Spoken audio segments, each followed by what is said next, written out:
Alrighty, welcome back. I'm going to turn the sound a little bit. Welcome back to the stream, and welcome to another, just chatting IRL thing, I guess.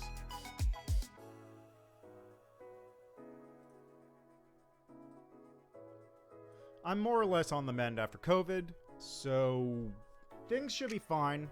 I guess I feel like my voice is a little quieter than it should be according to the mic, although it doesn't really seem like it. But I'm definitely not...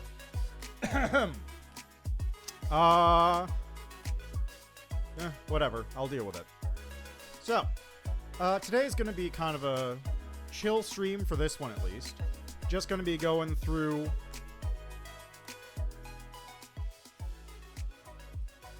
Just going to be going through the stuff that I did while at PAX. Going to be talking about some of the games I played while I was there. And...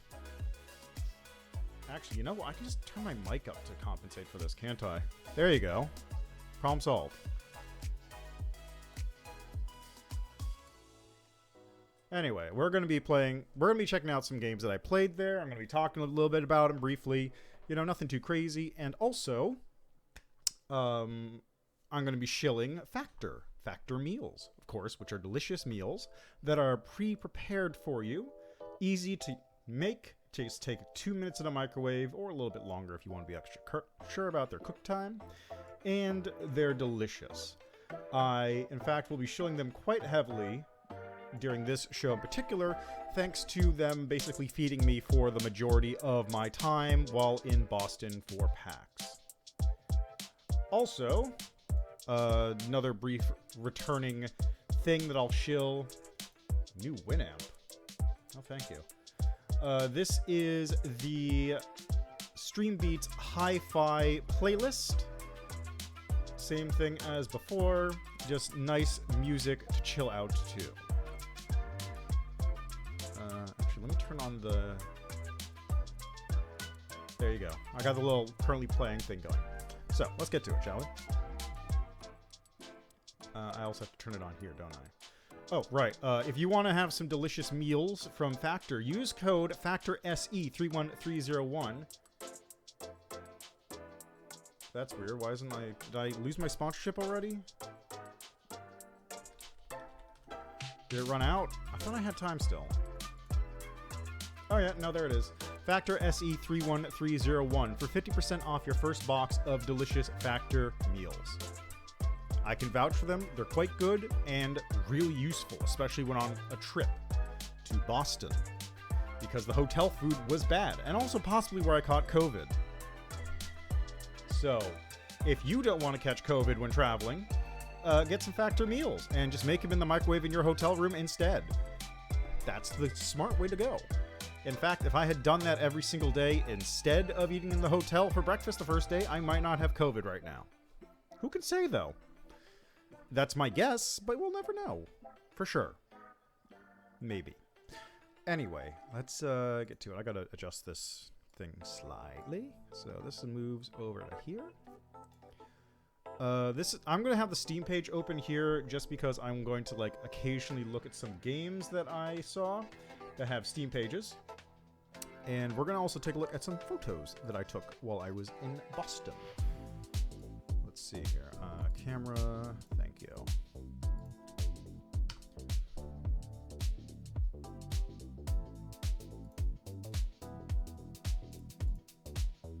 Okay, I see how this thing works. So this is just going to be like me recounting the tale of my trip, really. Now, I also did make an actual list of all the things that I saw while I was there, and I'll be going off, because I didn't take pictures and tweet about everything I saw. I only tweeted about things I played. Just so that's clear. So,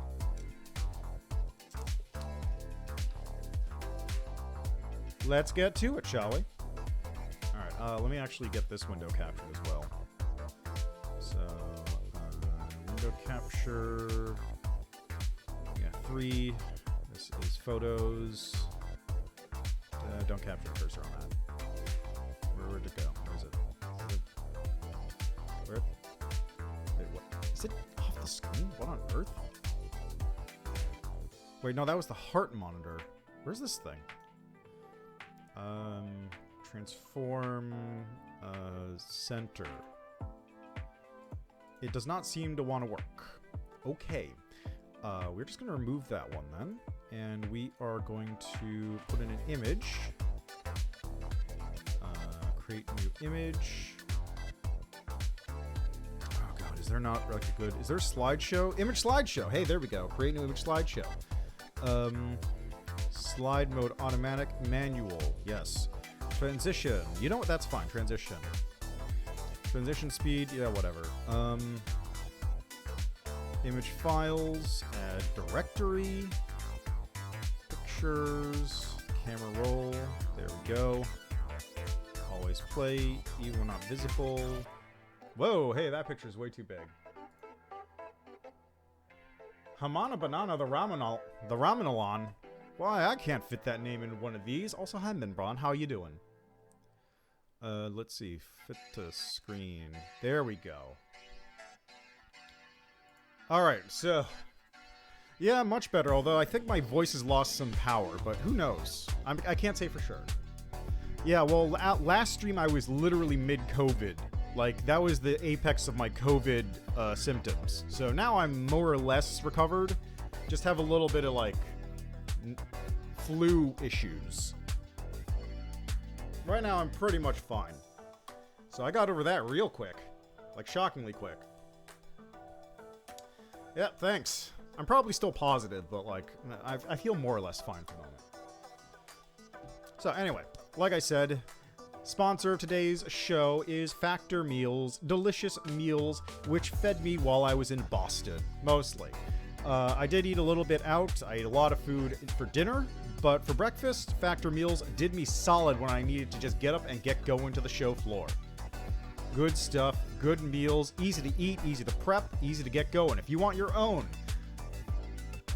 Factor SE31301 at go.factor75.com for today only. After this point, they are going to be going away, or that code is going away at least. So if you don't want to use a code that's harder to remember than 31301, you should get on that. I'm just saying. Anyway, let's move on to the next picture, shall we? Wait a second. 9? 9? What? 9 pictures? Hold on a second. Why is there only 9 pictures in here? Hold on, stop. Okay.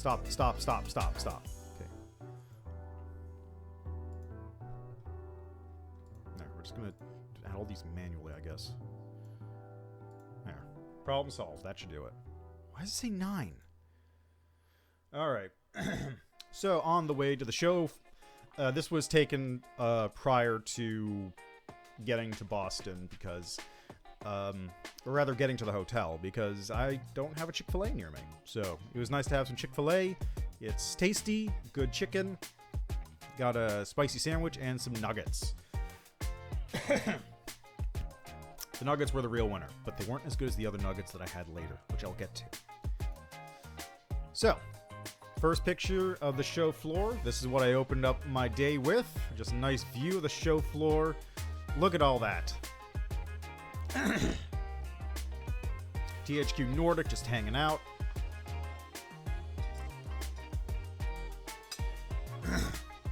They really wanted to get everyone's attention on them with the... if I remember correctly, the new announced games were like right there in front. Yeah, the unreleased train thing is right there. It's kind of hard to zoom in on this any further because I can't like control this very well, but you can kind of make it out. Unannounced Train Project is right there in the front, along with Outcast 2. You can see Easbrid and Xseed over there in the top. All the way in the back, you can see Terra Nil, I think. Is that the Terra Nil booth for Devolver? Maybe? Oh yeah, over there on the left, you can see Brace Yourself Games. I basically spent... I should probably pull up a picture of the entire thing. Hold on. Let me also transform, flip the screen real quick. There we go. Oh yeah, so I also took some pictures of the booths. Like this, I stopped by the Devolver booth fairly early on. You know, I got some pictures of it. They had this really crazy production. They looked like a movie theater. It was nuts. Just the front part, though. The side parts were like little arcade kind of zones, and then the back part for Cult of the Lamb was like just a whole altar setup. It was kind of nuts. I think I took a picture of that.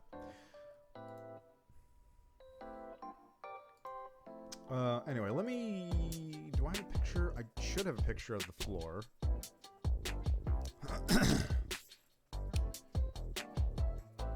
I may not have a picture of the show floor. I'll find one. Anyway, so yeah, took a picture of it. Like, they've got this whole theater thing going. It's really cool.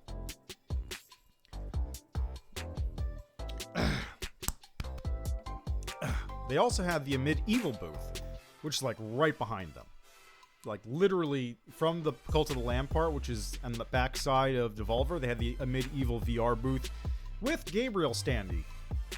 Cardboard Gabriel just hanging out. If you want to say hi to Gabriel. I also got the signed thing from Gianni, voice of Gabriel, so I'll show a picture of that later.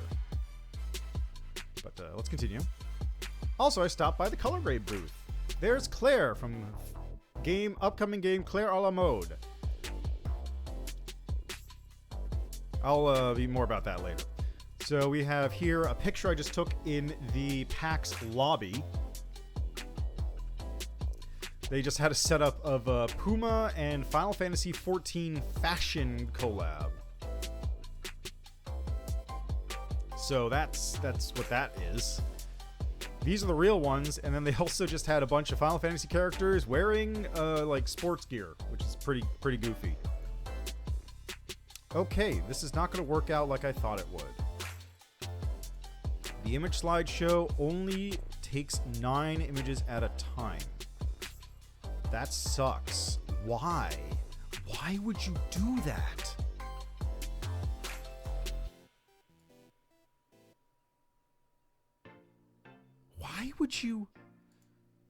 Why would you have an image slideshow that's limited to 9 images? What kind of stupid decision is that?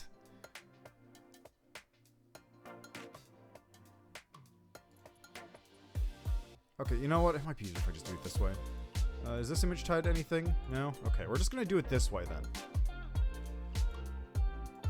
Alright. Let's see. Fit transform, fit to screen. There we go.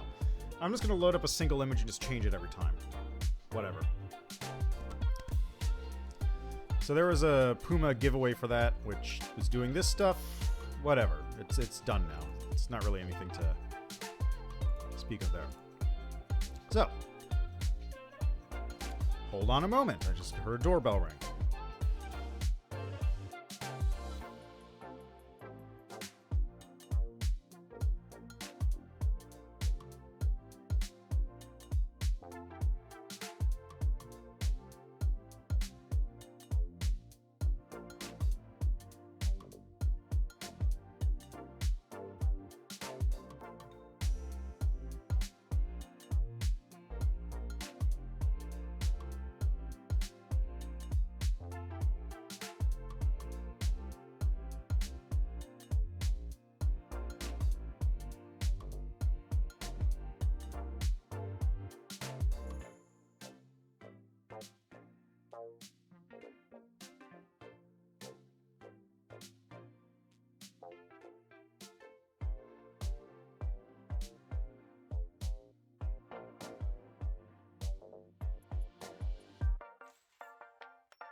Okay, I'm back, and it occurs to me I actually forgot to turn on the...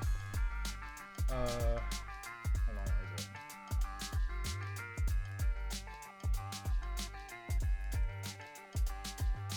There, I forgot to turn on the music thing.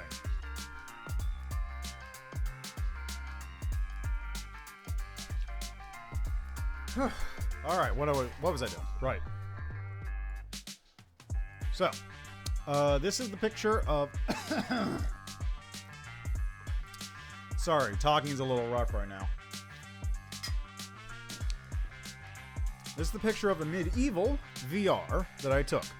This is when the setup was actually running. I was one of the first people to get on it. So the setup was a little rough. It was not balanced right because they were just like kind of just threw it into the normal game. In a demo level, which was the RTX demo level, if I remember correctly. It's the it was basically a demo level for like technical showcasing, which also meant that it had like all the enemies in it.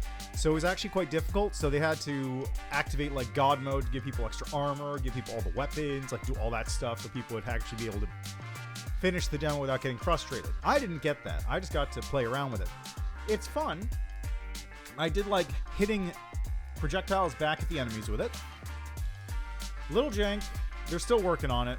But I think it'll be a good time when it actually releases. Let's take a look at it on Steam. It's also going to be on Oculus, if I remember correctly. Current release date is April 19th. Wow, it's coming out soon. Neat. All right, let's see. Next up is... Ah, yes, here's a picture of the Cult of the Lamb booth.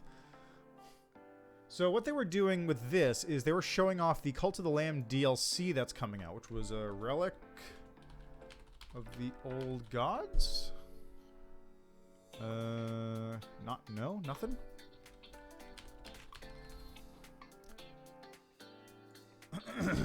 Weird.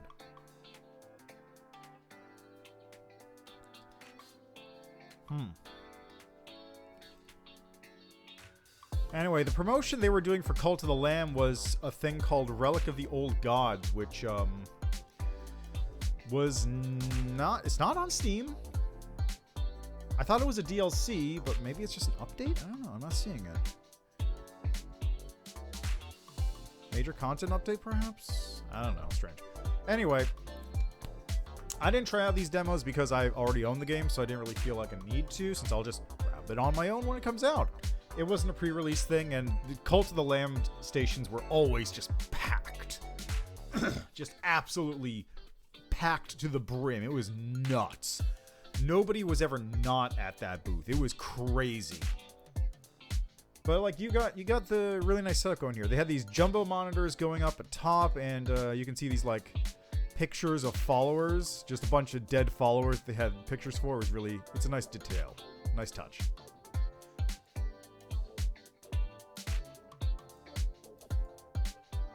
Anyway, next picture. Ah, yes. Okay, so this is one of the games I did try as well very early on. Mina the Hollower. I think this was actually kickstarted, right? Yeah, coming soon. Alright, so Mina the Hollower is great. It's very much a Link's Awakening style game.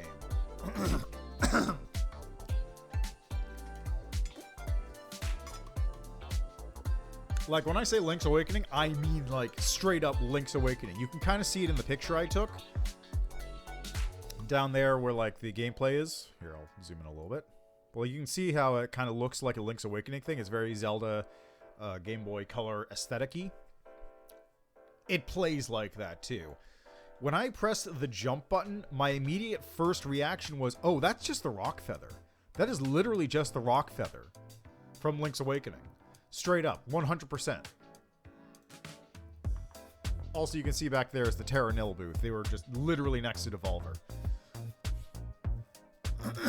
You can also kind of see a little bit of it going on the screen in the background there. Anyway, it's a super interesting little game. So, besides the... I'm trying to remember all the details. So the game is Link's Awakening mixed with a little bit of Bloodborne style things. There is a death run mechanic.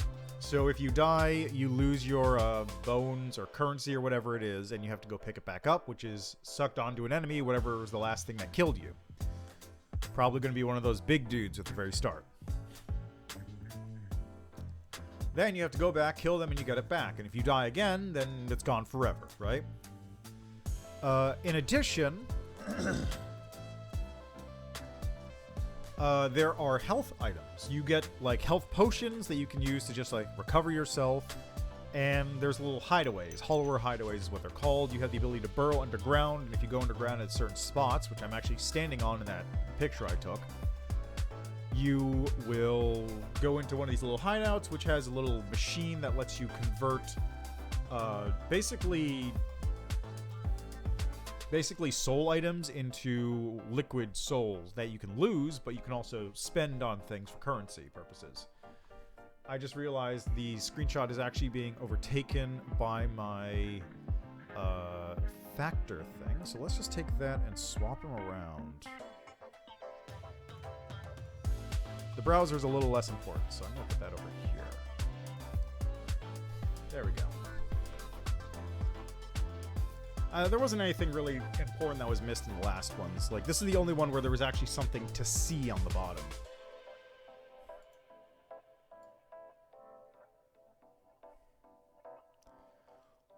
I'm just going to put this down here. Where is it?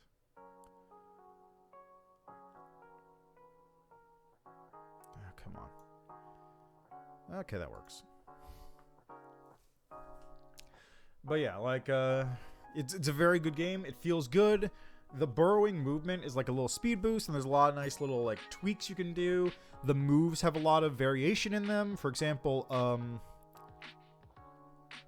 one of the weapons is like a pair of daggers, and you can actually throw the daggers, but then you have to go retrieve them.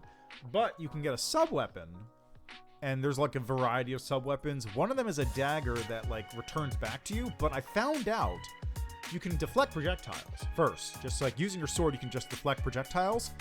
And then on top of that, you can actually deflect your own projectiles that are like boomerangs that return back to you, and just keep flicking them back out. So this dagger I had, I could throw out at an enemy. It would hit them on the way out, hit them on the way back. I could deflect the dagger using my melee attack, and it would just keep bouncing into them over and over again. So I would just get constant use out of this one dagger that I paid mana for. Super cool. I think that's really about it for what I got out of that demo, though. I died a lot, so I didn't manage to get very far, and I didn't want to, like, hog the station or anything. It was a pretty fun game, though. I'm looking forward to it coming out. Definitely going to check that out when it drops. Get excited for Mina the Hollower. Let's see here. That is a picture. Oh, yeah, if you want to take a look at this. This is a picture of the Devolver merch booth. They had a lot of stuff on sale. And a lot of Cult of the Lamb stuff. And unsurprisingly, all the Cult of the Lamb stuff just got completely sold out. Like, this beanie up at the top. Here. Look, you see that Cult of the Lamb beanie? The one right next to the bullets? That one totally sold out by, like, day 2. Something like that. I think the 2 Cult of the Lamb shirts, one of them is sold out by the end of the show. The other one was sold out by, like, day 2 or so. Maybe day 3. Those Cult of the Lamb tote bags, I think, were pretty much totally sold out. I don't know about these, like, acrylic standy things. Those were sold by a different booth. But, like, the Cult of the Lamb stuff was going. The vinyl? I forgot they had a vinyl for sale. That thing disappeared. Like, Cult of the Lamb stuff was hot. That is a hot commodity.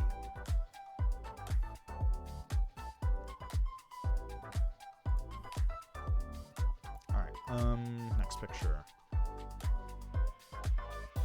Ah, yes. Okay, so, one of the next games I tried out was Vernal Edge, which is a game I kickstarted and I will be playing on stream eventually. I won't spoil the big surprise that I got through, but I did play the demo for it on stream a while back. They've done a lot to sort of increase the stuff that's going on in the game, so I'm really looking forward to digging into that once I finally, get around to doing it. Also, talked to the developers. Cool folks.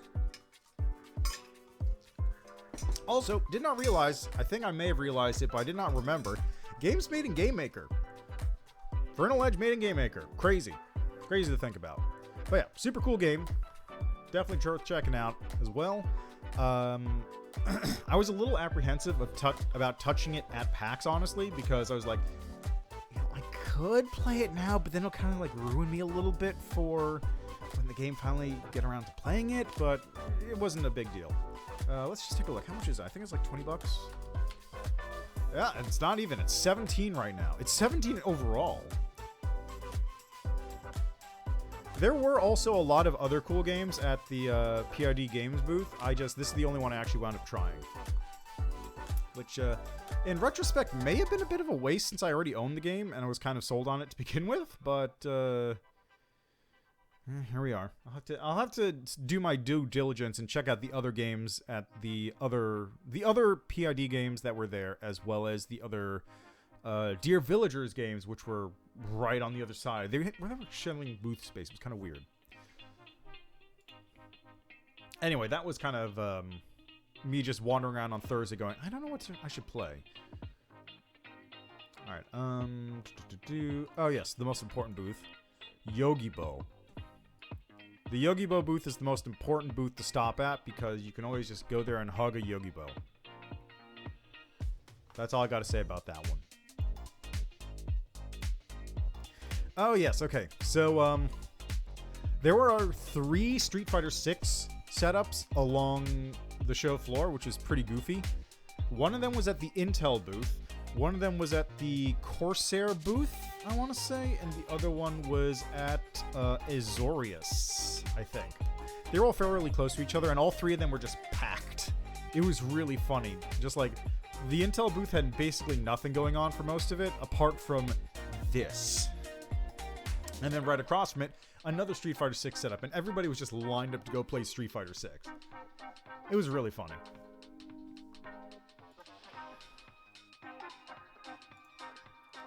Oh yeah, and also, I ran into Estrella.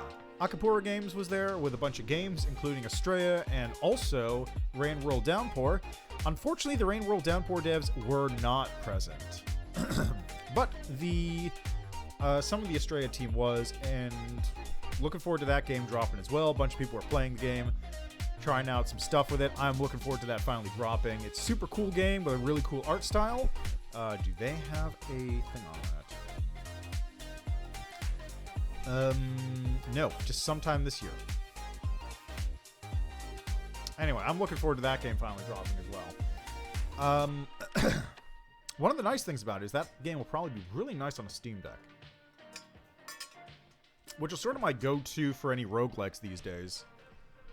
Like, I can play roguelikes on my PC, but it's just kind of like, they're games that are much better suited for just popping in for, 10 minutes or 20 minutes or 30 or whatever, and just going, okay, I'm just going to do a run, and then I got to go do other stuff. And it's just really nice for that. And Estrella is a good one of those. Nice little brain busters just for a couple minutes of time.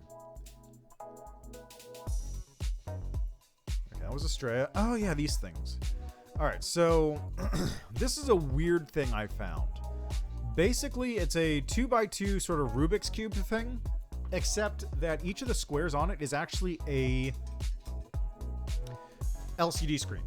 So that is actually a screen you're looking at that's split up into 4 parts, and it's a cube that has screens on all 4 parts of that. The technology is kind of neat, but the basic idea is you can actually use it as a Rubik's Cube, just like it'll just set the colors to whatever.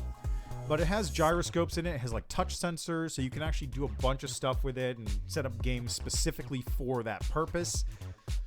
The only downside I found is that it's pretty pricey. Like, there was a PAX discount or something of like $50 off, and it was still $250. That's a lot of money to drop on something that is a little minimum in the content.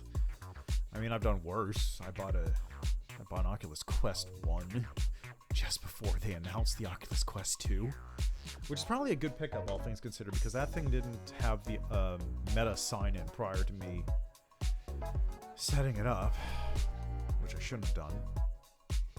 Anyway.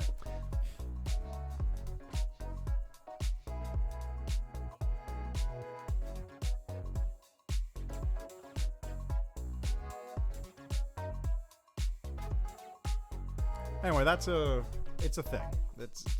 It's fairly pricey, but if you want to buy something for a kid who doesn't really know what to buy, it might be. Like, I'm gonna be honest, I get the idea behind it. I know what the selling points are. I feel like the selling points aren't strong enough yet. They need to have a lot more stuff going for it. Like, look into educational uses, look into easier programming uses, because right now it just seems kind of weird. I'm not sure if maybe they have a very accessible SDK that... This would be great if it's one of those, like, kids' toys, learn how to program things where they had, like, the block programming set up. So you could have, like, rotate this and activate that color, and you could just learn how to do a little programming thing. That would be neat. But, I don't know. We'll have to see. Good luck to them. I think they have potential, but that depends on them to capitalize on it.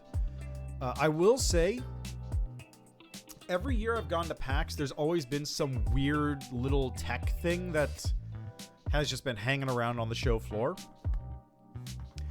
One year, I remember, it was like VR backpacks, and it was a backpack that was a laptop that you would plug your VR headset into, and you would just wear around so you'd be wireless, except you're wired into your backpack. And it had, like, ejectable batteries that would power your computer, and you could play in VR for, like, 5 hours. And if you had the batteries, you could go for, like, 8 or something. Like, something stupid, but it was super expensive. Another year, it was like a VR pen, which was basically a power glove. It had like a ultrasonic sensor thing to determine distance, and you would use that to draw in like a 3D zone. I wasn't very impressed by that one. This one, like, has potential. I can definitely see the potential. I can definitely see the market share. I feel like it just needs to expand a little bit beyond what it currently has.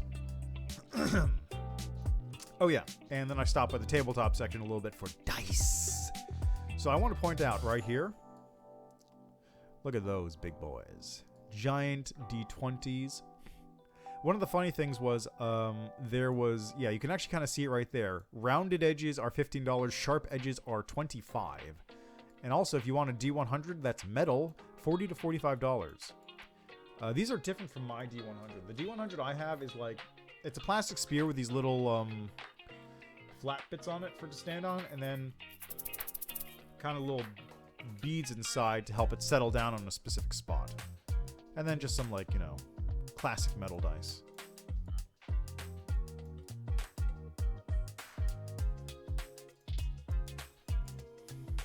And then, additionally, this one was pretty cool.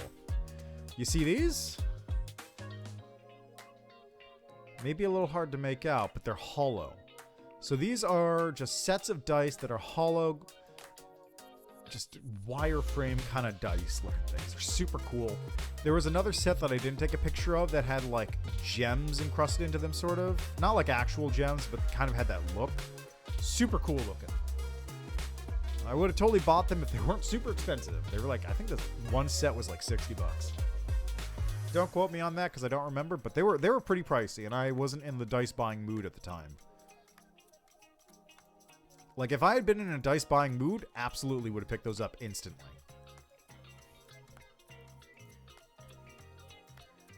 Alright, what's next? Ah, yes, Tribe.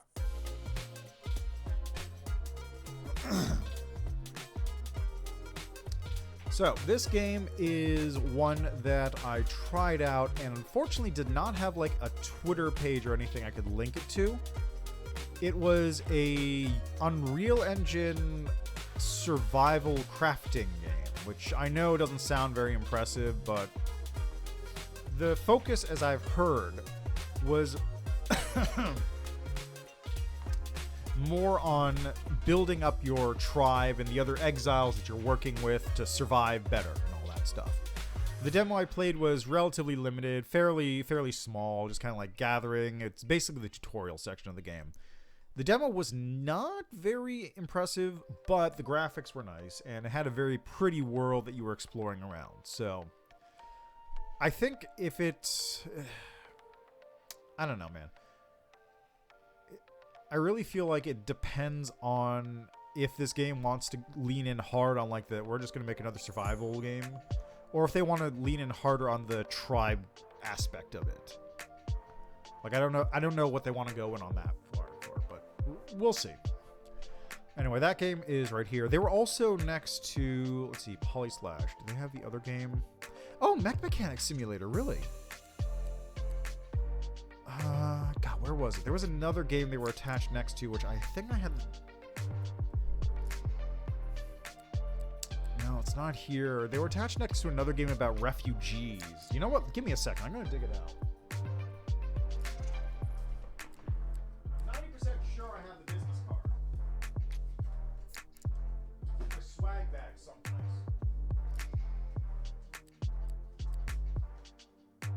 Oh, I forgot I got to do this unboxing. What now?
Okay.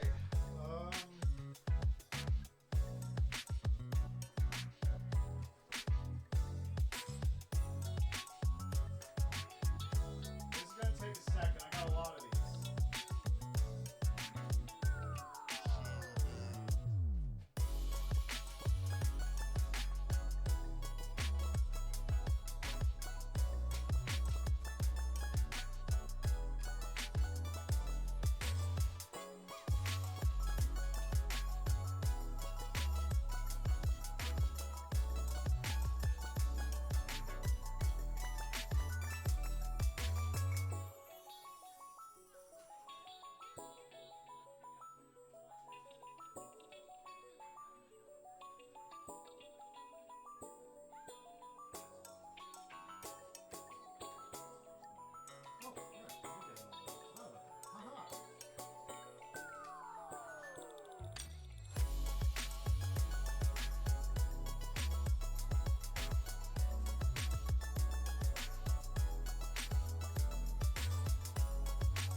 I knew I had it someplace.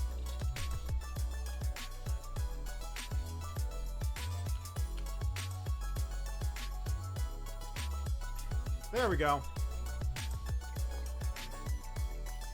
So this is the other game that Tribes was next to, We the Refugees, which was a game about refugees in Europe. And if I remember correctly, the developers were actually like refugees themselves or related to that group of people who are refugees. It actually comes out in 4 weeks. So, hey, how about that? But anyway, this game also looked really interesting, just from like a sociological perspective. Like, Tribes seemed neat. It seemed like it might be a fun time if you're sort of getting into that. It's a good survival, whatever. This one seems legitimately very interesting, though. I didn't get a chance to play it. I was too busy, like, bopping around checking out other things, but take a look at that one if you're interested. All right, let's move on to the next thing I had. Oh yes, crit rate. Okay, so this one is not a game. I'm just gonna real quickly go to here. Okay, no, not that one. Critrate.io. There we go. So Crit Rate is a video game rating website, and the deal with this is that it's a website where they give you like a small personality test to determine like what kind of player you are, and it's just stuff like when you're completing a game, you want to go 100%, yes or no, and you sort of rate yourself on a scale of various criteria, and then it sorts you into one of a couple different houses. And within those houses, it goes like, okay, these are games you might be interested in, or have you played any of these games? And then you rate the games based on, you know, your interest in them. So what they had is they had a booth set up at PAX for people to just like, you know, get sorted into the houses, get onto the website, and just rate games that are on the show floor, which was a super interesting idea. So, like, the actual mechanics of the crit rate thing seem a little, you know, wonky because it's, you know, it's personality test based game rating. I get it. It's kind of like if you like this, then somebody else who's similar to you might also like it, or, you know, may not like it, that kind of thing. It just, it's a little weird is all, which you know, all things considered, actually, no, it actually makes a lot more sense than normal games rating, because, like, there's plenty of instances of, like, somebody rating a game low and then you loving it because you just have incompatible tastes, or vice versa. You hate a game somebody rated very highly because they like some aspects that you just despise. Like, it happens all the time. So this makes perfect sense. Just, you know, as a democratizing website or whatever. But the important thing about this is that I really like what they were doing there. What they were doing is they were signing people up, and then they were also giving away free swag to anybody who went out and rated enough games on their website, which meant you had to go out, actually try demos, and then put a rating down. It was actually a super excellent idea because everybody wins. The people going out to play games get free swag and also get to try a bunch of games that may appeal to them. The developers get a bunch of people looking at their games and also rating their games on a website, and Crit Rate gets a bunch of users who now have information put into their website, which flows back into building a more effective system. Like, it's a win-win-win for everybody. So, bravo to Crit Rate. That was an excellent, excellent idea.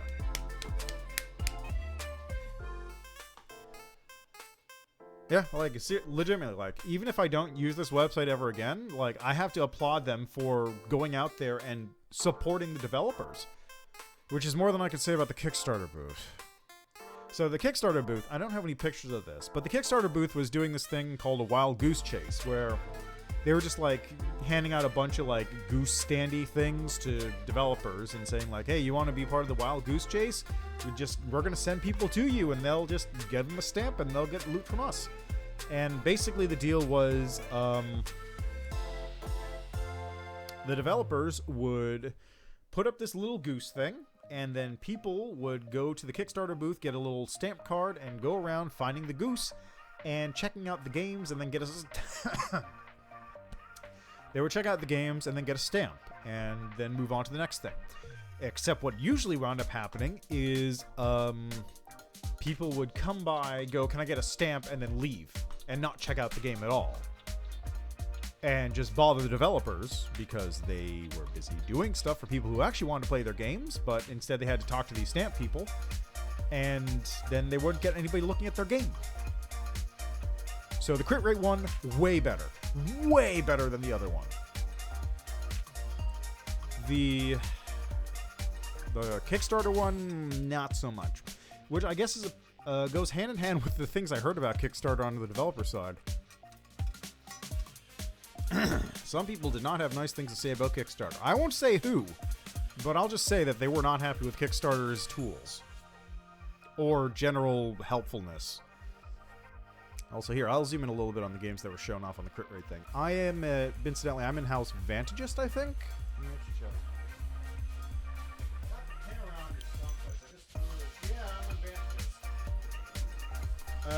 Vantagist. Always 3 steps ahead. You love the process of devising clever solutions and tactics to difficult situations. High scores in strategy and difficulty. I just got a little pin for free. So Vantagist has Slay the Princess, Sovereign Syndicate, Adapt, Animal Well, and Lost Pause. And of course, under the other ones, you got Curionaut, Ascendiary, and Galabander. And I think there's another one that I didn't get in the picture. But then you have stuff like Anton Blast, Prodigal, Akiba's Trip, Street Fighter 6, Animal Well is over there too. Turnip Boy robs a bank. By the way, they're making a new Turnip Boy. I didn't stop to see that, but I did see that they were doing that, so I'm going to have to check that out. Transform for the screen. There we go. All right. Anyway, that's Crit Rate. Go check that out, honestly. Like, at worst, you just get another website that you signed up for. You know, right? Not a big problem. Oh, yeah, this thing, too. I just stopped by this booth. I did not touch this game at all. I probably should have, but they just had like a little duck thing. I honestly didn't even pay attention to what this game was. I just took a picture of like the duck crane game. I should probably take a look at that right now. Let's see, Nightcrawlers. There we go, Nightcrawlers. Has a demo out in April. Physics-based action RPG. Ah, I see. I see. Spawn your own enemies. See, I don't... What? Okay, that's pretty goofy. One thing I'm not entirely sure about when looking at this, honestly. Maybe it would have been better if I gotten some hands-on, but there's a demo... Oh, it's that Cinti Studios art style. I can tell it's a little poly asset pack from Cinti Studios right away. Again, I shouldn't, but I immediately have, like...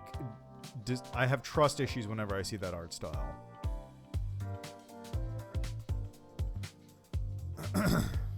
It kind of looks like a combination of Gang Beasts and, like, an action RPG. Like a Diablo. Anyway, what I was about to say is, it kind of feels like the only move you have is spin. It's a good trick, but there's got to be more than that, right? If it's physics-based, like... Because there's the spin and there's, like, the hammer swing down, but I don't know, man. I'd have to try it out to say for sure. Alright, anyway, next game. Next game we have is... Ah, yes, of course. Locomotive. So this game I'm super hyped for. So, Locomotive is a game being published by Chucklefish, who had a really good showing of games. They had this, Eastward, Wild Frost, and Wargroove 2. So this game is a point-and-click adventure where you play as Arthur Ackerman, trying to solve the mystery of your employer's death in order to prove your own innocence and find who's responsible. And amongst other things. But yeah, it's super cool. It has great animation, really fun art style, and it's pretty charming. I'm really looking forward to seeing how it plays when the game finally comes out. I'm really interested in seeing the whole story. It looks like it'll be a lot of fun. Like, definitely want to check that game out when it drops. Played through the whole demo. Really cool little game. Definitely, like I said, definitely want to try that out when it comes out. Alright, next up, oh yes, of course, Rift of the Necrodancer.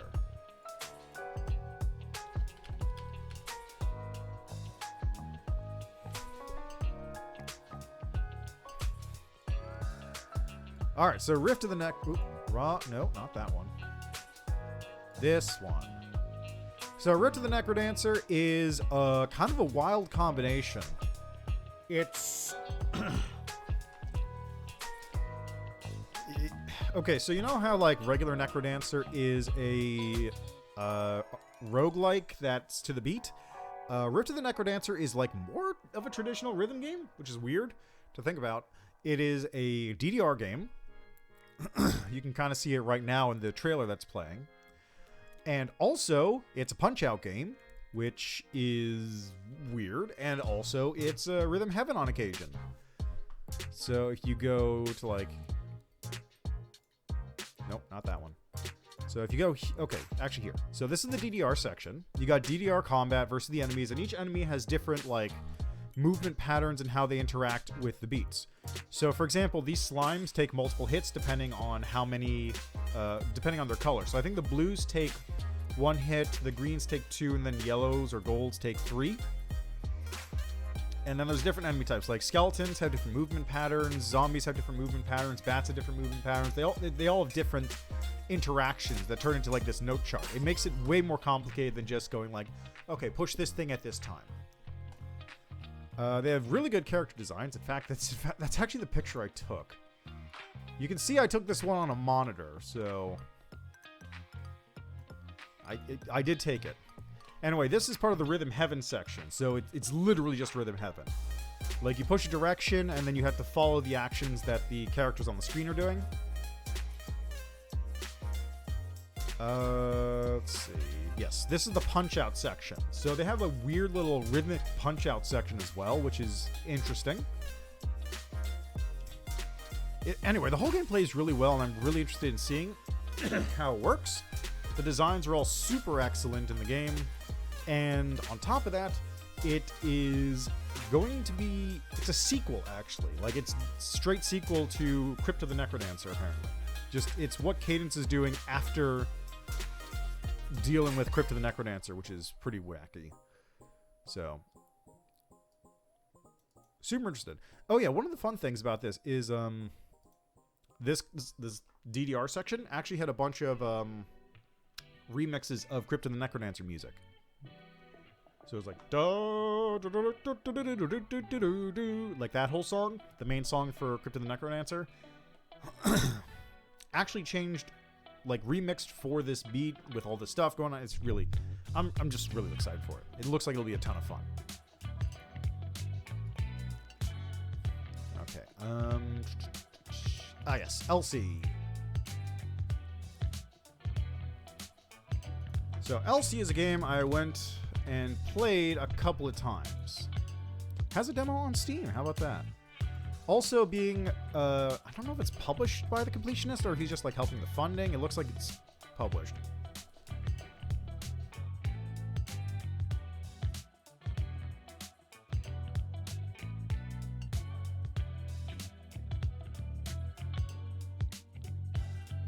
So the basic deal with Elsie is that it is a roguelike sort of Mega Man X thing. I don't... What's supposed to be... Okay, I'll just describe the loop, right? So the basic deal is it's roguelike. You're constantly platforming to the right. Like, there's no up, down, left, right, whatever. If you're in a room, you enter through the left side of the room, you're exiting out the right side of the room. That's the deal. There's no Metroidvania sort of level design. It's always just to the right. You can kind of see it in the trailer, but there's a really strong parry, which lets you invulnerability your way through a lot of moves. That's the strongest defensive thing you have. There's a lot of crazy combos with weapons you can get. There's a lot of upgrades. There's all this stuff. It's designed to be like a you become the bullet hell kind of thing while platforming. It's very much going for a Mega Man X style flow and feeling to it. That said, the game is still in incredibly rough shape. A lot of bugs. I bugged out, I think, 3 times when I played. The first time, I got stuck in a door which closed. Like one of those sort of Mega Man boss door style doors, which, you know, you enter and then it closes behind you and then you move into the next thing. I got stuck on one of those somehow. Another time, I managed to jump out of the world, and I don't remember what the other bug was, but it did kill me. So it's still in a very unstable state right now, but as far as the gameplay goes, it is a good loop. I can't think of anything in particular that's bad about it as far as the gameplay loop and the ideas behind it are. Like, it's a lot of fun to just run and gun through the levels while parrying enemy projectiles and doing a lot of damage. I would say it's a little... One other problem is that it's a little unclear what all the stuff does. That may be due to a lack of tutorialization in the demo that I was playing. But I don't know. It's still very rough. It's still very early. Needs work, but it's generally speaking on the right path, I think. All right, let's go next picture. Elsie. Oh yes, this one. So this is a guy who we ran into on the show floor.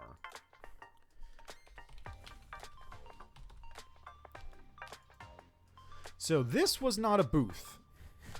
This was somebody who was strolling around the show floor showing off his game like this. Which, kudos to him. That was a really unique way of shilling your game. He also was handing out, like, code. So I actually have a demo code that I'm going to try out at some point. But the basic idea behind it is it's sort of a pool game, sort of a bounce game where you have to use... It's turn-based, and then you have to, like, slingshot yourself into enemies in order to hurt them and deal damage, and it's physics-based, but it's all on this 2D, like, cutesy thing with 3D world. It looks really neat, but I really want to get my hands on it to say 100%. But, like, seriously, props to this dude for just, like, showing up and going, yeah, try my game out. I've got it right here, just handing it out. He had a laptop in his backpack for people to try out, which is pretty wacky. But, yeah. I unfortunately have not tried it yet, so I can't say anything about it. But it looks like it'll be fun. So I do want to actually play it.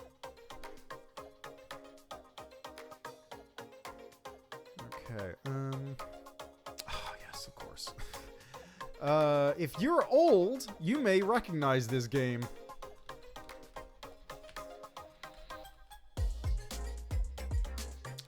So for those of you who are not ancient, Adventure Quest is an old MMO thing that existed on browsers, and you could play it on your school computers by bypassing the firewall using some variety of cheats. My personal favorite was to use Google Translate to bypass it, because that was back when Google Translate was a good proxy. Anyway, Adventure Quest Worlds Infinity exists and has crossplay across Steam, Android, and iOS. If you want to play Adventure Quest, it has multiplayer. It's still going, which is bizarre to me. It's crazy to think that it's still going. Like, I just tried it out a little bit. I didn't play anything. I just kind of, like, tried it out on the thing and just, oh yeah, no, it has crossplay. I've got multiple systems here, and it's moving across all of them when I move one of them, so it does work. It's not just a pipe dream. Flash is dead, but Adventure Quest lives on. So, there you go. I'm still reeling a little bit from the fact that Adventure Quest is around. It's crazy to me to think that. Okay, what's next? Oh yes, Begone Beast.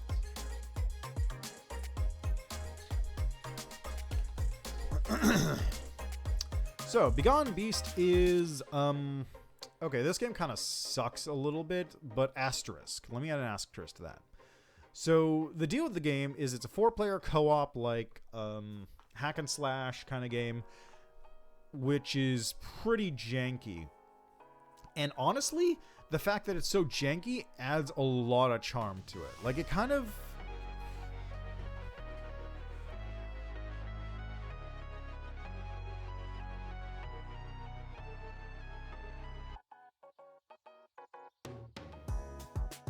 Trying to think of the best way to really put this. I feel like if the game was better, it would be worse. Because, like... Okay, also, I want to point out, this thing's legitimately creepy. That's the Peekaboo Man. He's like a big, weird, skinless face thing that has hands for hands and also hands for feet. Yeah, well, like, you see that little, like, section right there? Let me actually go back to that real quick. Well, like, you see this bit right here? Okay, yeah. Like this, that is my favorite part of the game. When you're selecting characters, they basically stand there like bobbleheads, but you can still move them around a little bit, which means that you just like move their heads around so they start wobbling around like crazy bobbleheads, and if you push the right trigger, which is the run and scream button, they open their mouth and do this horrible face. So you get to just like do this. Like if it looked better, if it was any less janky in terms of how they looked and acted, it would not be as good a game, in my opinion. Like that jank is a lot of the charm. The gameplay itself is a little, that part can be a little bit fixed up. Like it's a little weird in terms of controls, and camera's a little wacky since it's an isometric view that's kind of zoomed out a little bit too far at times, and there's other bits that are a little weird. The combat doesn't feel great. Like as far as the gameplay goes, it needs a lot of work. But as far as like the graphics and everything, I think it needs to stay as janky and kind of bizarre as this. Zero polish on that. Just keep it looking really bad because it looks way better. Like, I don't think it's in here. There's a section like right before the boss fight where you can get a power up from your Aunt Nana or whatever, and she's just giving you some food that gives you a certain buff, and she's just standing there with a T-pose. And honestly, if she does not have a T-pose in the full release of the game, it will be worse for me. Like, it kind of fits into this weird aesthetic of like, it just doesn't feel like a real game almost, but in a good way, but not as far as the gameplay goes. The gameplay is like, it's a real game, but it's not a very like good real game. But as far as like the aesthetic and like the graphics and how everything is looking and polished out, it does not feel like a real game, which is good. Like it's a very unique game if they manage to keep it like that and like amp it up properly. I hope they do. I hope they somehow keep it looking awful but great, because if they make it look good, it won't be as good. That is the only thought I had about that game while I was playing it. It's hard to properly vocalize it without actually having played it. But if you play that game, you'll know exactly what I mean.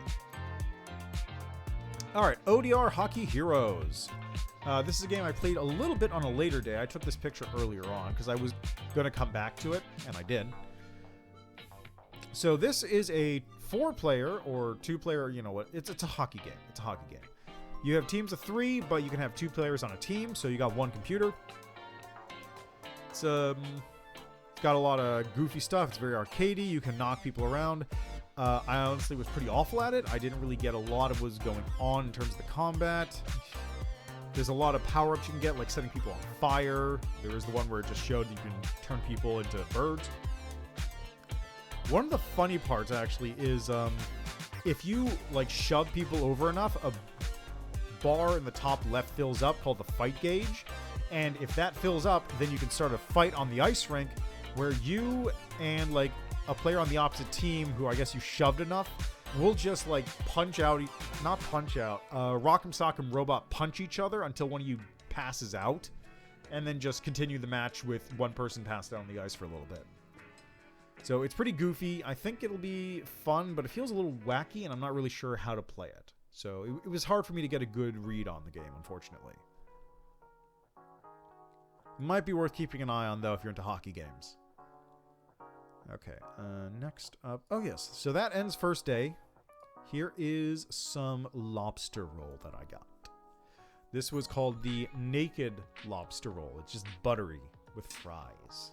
Also had some clam chowder there.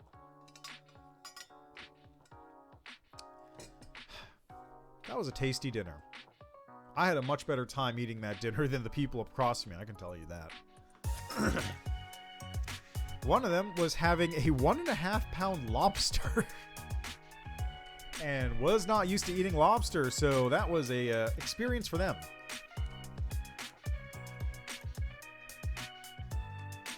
All right, day 2.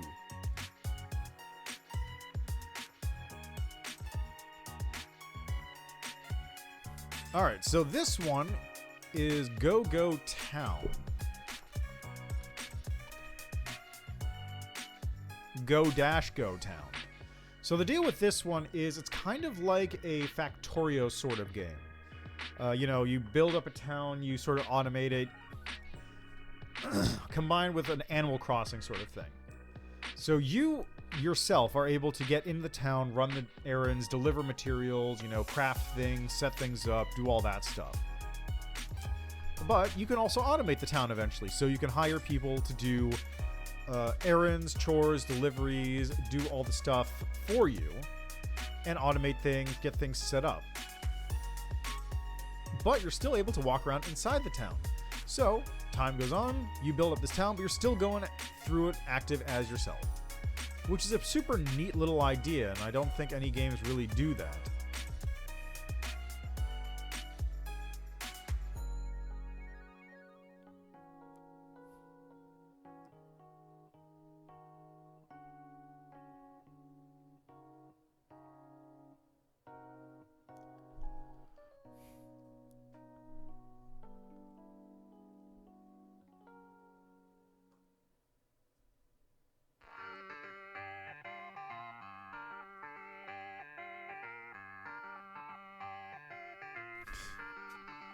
But yeah, it's a super neat little idea. They also mentioned they're going to be doing some stuff with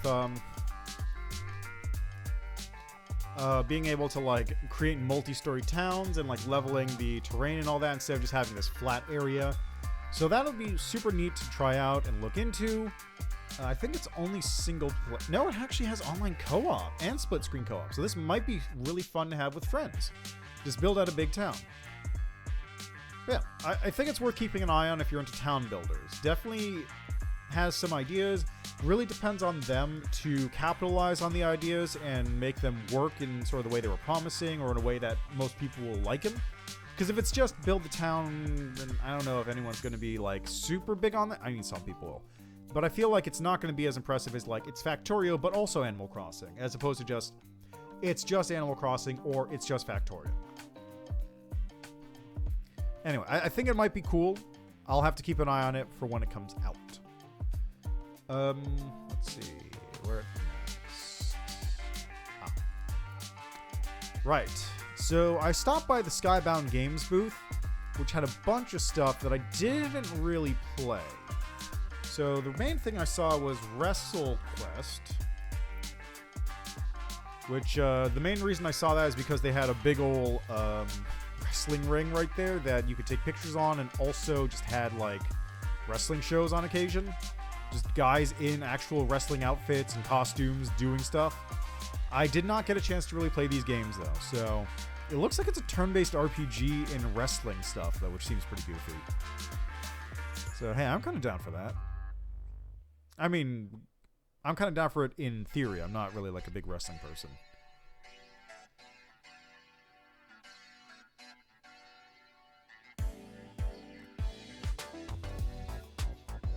But that seems like a fun little time. Something for people to take a look at if they're interested. Looks like it has sort of a Mario and Luigi or Paper Mario style RPG actions for their moves too. Yeah. Okay. Cool. All right. On to the next game.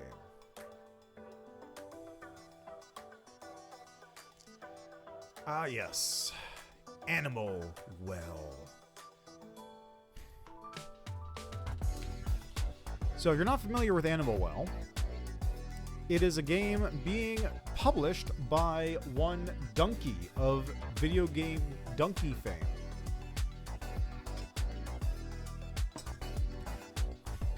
Being published on PS5 and Steam. They actually had Steam Decks. You can see them there, as well as a bunch of PS5 consoles that were hanging around and hooked up to the TVs. So it's a Metroidvania, but the important thing here is it's not a like combat Metroidvania. Your character is that little blob guy. So in the demo, there was not a lot of stuff you could do. You could just explore around a little bit, but the whole demo was about, I think, 9 minutes long. And after 9 minutes, it was a hard cutoff. Just screen goes to black, you're done. Wishlist the game on Steam. Oh god, that thing. Oh god, that thing. I ran into that thing.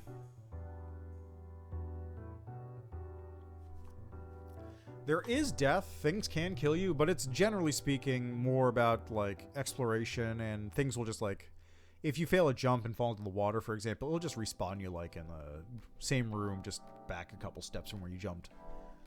It's very much more about exploration, though. It's all about exploring this wild, big, vast world, this labyrinth you found yourself in, as opposed to, like killing the boss. There's puzzles, there's hidden paths, all that sort of stuff. It's going to be a game about exploration, which hopefully is what you're signed up for, because it's all about that. It's very cool looking. Like, in motion, it looks much better than it does in still images, which are kind of a disservice to it. And also, I will say, it doesn't look great in motion, except for some parts where you just go, oh, yeah, he did a lot of work here. One guy, incidentally, one guy made all of this. Literally all of it. One guy. So, definitely a game to keep an eye on. It's super interesting. I'll probably play it when it comes out. But, yeah, it's just a really cool game.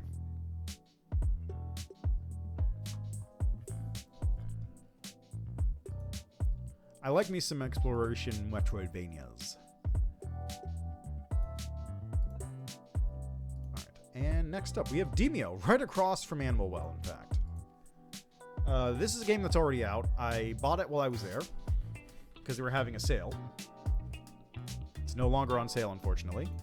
But it's basically a VR or PC 4th edition, like, battle tactics game. With crossplay, with multiplayer across multiple things. It's super cool. I was basically like on the fence about it for the longest time, but finally actually getting to play it in VR at PAX was what sold me on the game eventually. Like, you see right there, you're able to put your characters down on the thing, you're able to move them around, you're able to like use their powers with these cards that you can just activate and create things that'll attack enemies and all that stuff. It's super cool. It really is. It's a lot of fun just to play around with, and I'm really looking forward to, like, if somehow I would love to get some people in on that with me. It does have a demo, so maybe I could convince them to do that. Anyway, there's not much I can say about that game because it's already out. Alright, next up is Renee. So I did play this game on stream a while back playing the demo. This is like a newer version of it. It's still not done. Still got a couple bugs to work on, but it still looks a lot of fun. Got a lot of exploration going on in the game. There's a lot of levels, a lot of variation, a lot of character going on. Looks like it'll be really fun when it finally drops. I also did not realize this, but it's actually being also produced or published by the Completionist, just like Elsie. Both of them are completionist based, which is interesting. Anyway, it's a super cool little game. They had a bunch of chompies there that were on sale if you wanted to buy a chompy, which I didn't because I didn't have room for it. I would have if I had room for it. Yeah, it's a fun little game. Looks cute. Still has great music. Like, I still remember the song from the forest level when I played it, like, years ago. It's in my head. That song is so good. Alright. Next game. Alright, next game is Ollie Frog, Toad Skater.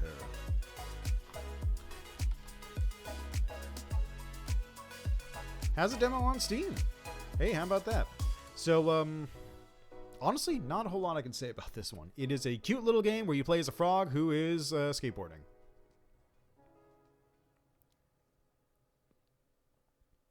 Like, I literally can't say anything else about the game. That's it. That's the whole game.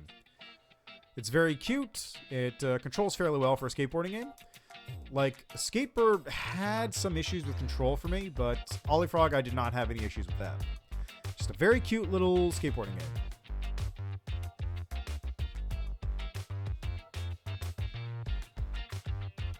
That's really all I got. That pretty much covers everything.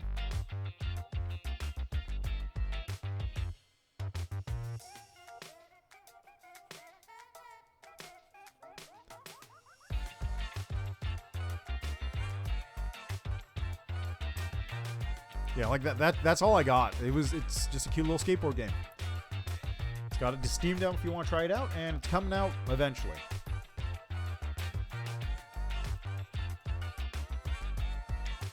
Alright, and then next to that, all of these games were right next to Curse Crackers, by the way.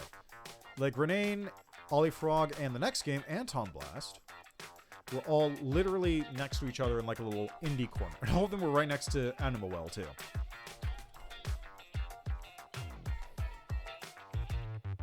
Alright, so Anton Blast is a Wario-like, where you play as Anton, trying to get your soul back from Satan, I think. I'm actually not entirely sure. So, the game's fine, but it does have some issues, which I hope they are going to address. The main problem I had with it is, well, first, I don't wish them any ill will, because they need all the help they can get. They're releasing into Pizza Tower.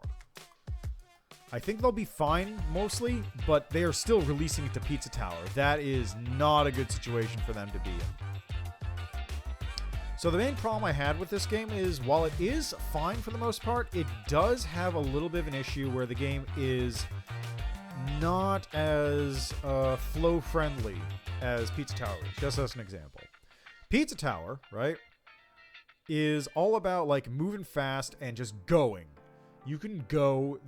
Once you get into the groove, once you get into the flow of things, you can just cruise through a level, nothing can stop you. With Anton Blast, everything stops you, which is very unfortunate. Like, running into the... let me see if there's a picture of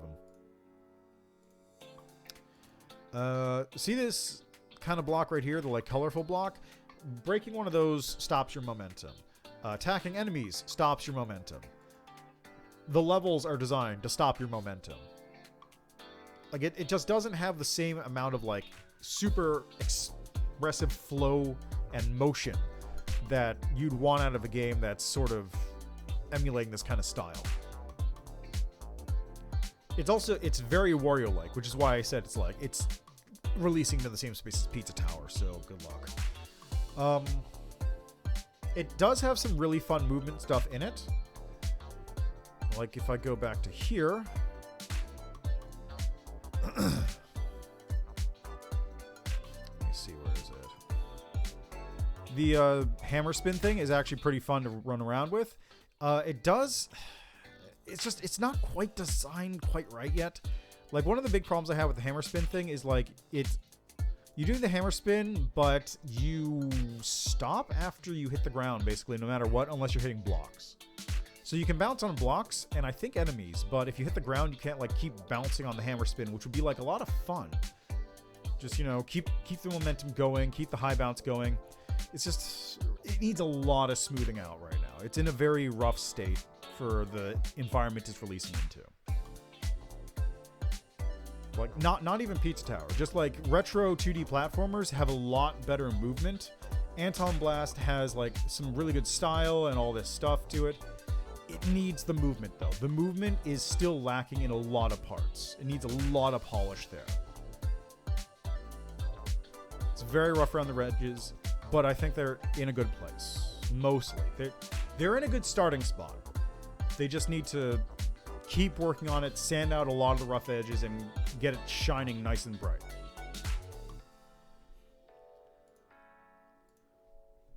Just from my little bit of it, I just did not like playing it as much as other 2D platformers I played. And again, like, I don't want to keep bringing it up, but it's directly in competition with Pizza Tower. And Pizza Tower is a lot more fun to just, like, go through. Also, it's not in there. You can see up there he's got the little heart things. There is life. So, again, that's another problem. Pizza Tower, one of the nice things about that is the only failure to running into an obstacle that interrupts your, like, speed is you lose your speed. In Anton Blast, if you run into a thing, you lose your speed, and also you lose your health, which means you have limited retries. The Pizza Tower is just, you know, you'll just fail. Nothing really you can do about that. So. Oh yeah, also, just for funsies, there was the publishers of Doki Doki Literature Club were there, and they had a little booth. You could take pictures. Was it Serenity Forge? I guess it must have been. I don't remember. I just took the picture since I liked the booth was there. Let's see what else. Yes.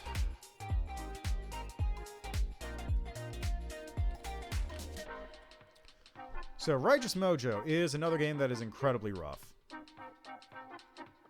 The basic concept behind this one is that it is a combination between like a DDR thing and action RPG. You can see the DDR thing going on screen right now, and then the action RPG stuff is like this thing where you're wandering around the overworld and swinging your guitar at enemies to summon like little blasts of energy to hit them, and just you have shields and other powers and all that stuff. Extremely rough. Like, this is a very early prototype stage at best. It needs a lot of work to clean up the stuff that's going on with it. It needs a lot of fine-tuning. It needs a lot of like polish. It's just an incredibly rough state. Also, they used you can see him right there. That's Randy Savage? Is that his name? Slim Jim Man.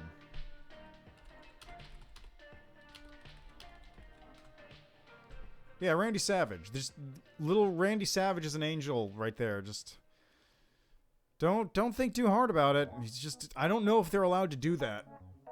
Like, legitimately, I don't know if you're allowed to do that.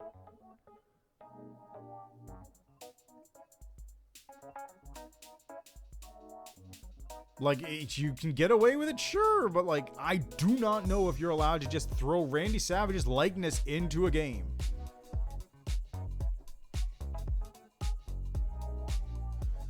Alright. Yeah, anyway, this one might be fun to keep an eye on, but right now it is an incredibly rough state. Needs a lot of work. I would honestly tell a developer just like delay the game for a while until you feel like it's in a much better state, because it needs a lot. Alright. Next up, we have Alien Hominid Invasion.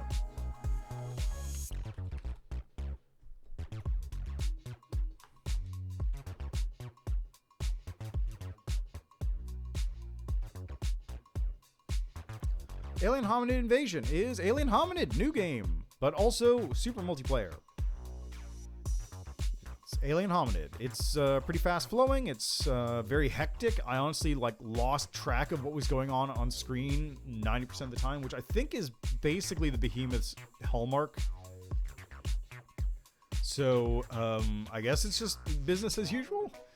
The demo was pretty limited. There wasn't a whole lot of stuff going on in there. Just, you know, play it a little bit, get a sense for how the levels work, try out some of the levels, try out some of the objectives, that kind of thing.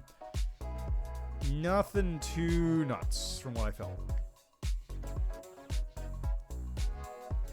It's fun to play. It's going to be on Switch, but yeah, I don't know. It's okay. It's Alien Hominid. If you like the Behemoth games, you'll probably like this. I really got nothing else to say. It was a very fun time, but also I don't know what I was doing about 30% of the time. No, that's way less. I was not sure what was going on probably about 60% of the time, and then the other 40% of the time I was like, okay, I think I know what's going on. It's just very colorful and very hectic all the time.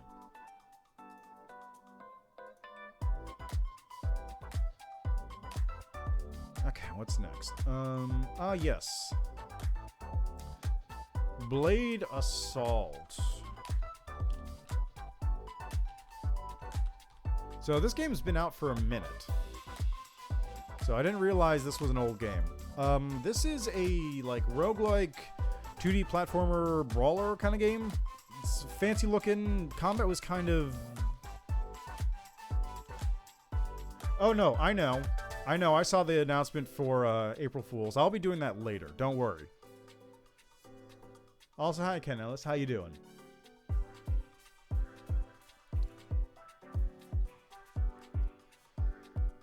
Alright, anyway. Blade Assault. I don't know what they were pushing, actually. I think they might have been there for the PS5 version. That might have been it. Anyway, it seems okay. It's just... I don't know. It felt weird because there was like a lot of things going on and I didn't understand a lot of it. It may have been because of the demo was started like halfway through, or just I don't know what was going on with that, man. Like this game, it was just like there's a lot of things happening and I don't really know what to make of it. It's good to hear. I'm just recounting my travels to PAX East. Ah, yes. Now this is a game I didn't get to try out. Is it one word? Might be one word. Yeah, it is. All right, so Demon School. This one I didn't get a chance to try out because the lines were always really long, but I really wanted to try out, and this looks super interesting. So the deal with this game is that it's a sort of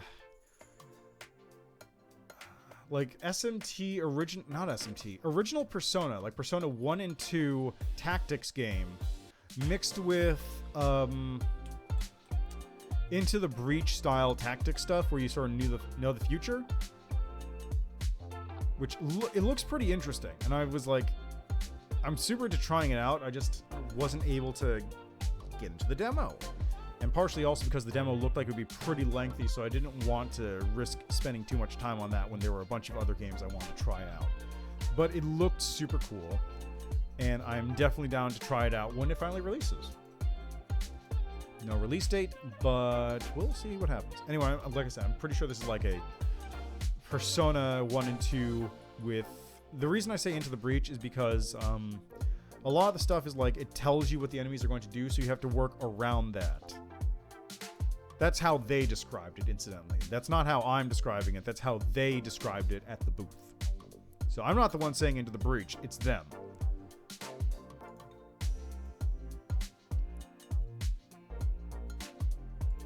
Ah, yes. So this is something I picked up from the Wired Productions booth.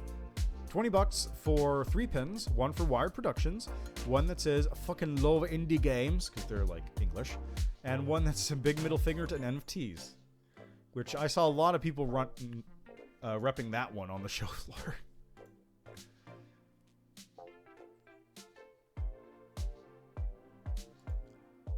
Okay, Trinity Fusion.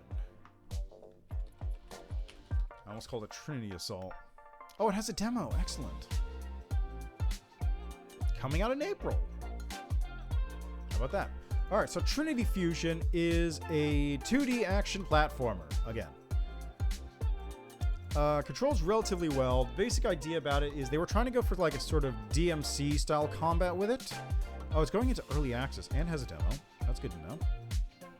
But they're trying to go into sort of a DMC style combat. They're going for a roguelike sort of thing going on. You have multiple characters to choose from, and by multiple characters, I mean technically speaking the same character across different parallel dimensions, so 3 of them. There's a... I don't remember what your defensive options are. I think there's a parry, and I think there's a dodge that lets you get through enemies, and then there's also like air combos and air juggles and launchers. They're trying to do that sort of thing. There's a grappling hook. I remember that. There's a grapple which lets you pull enemies to you. Anyway, it's pretty fun. There was a little bit of weirdness with the parry or the dodge, which I was talking with the developer with, and I think the developer came to the conclusion that it may have been due to the hit stop. When you hit an enemy, you're like paused effectively, which is throwing off the timing for the dodge, which is causing it to not come out properly and just making it not work. So who knows? Hopefully they fix it, because I think a lot of people were complaining about that. But yeah, it's a fun little game. Feels good to play, just apart from that bit. Like, it doesn't have the usual bits for 2D platformers that look like that, where it's like awkward or stiff. It feels relatively good. It flows fairly well. It's just had that little weirdness. And finally, they had a giant Cult of the Lamb suit. Alright, so that takes care of day 2. Also have a pack of inscription cards that I need to open up. These are super cool, by the way.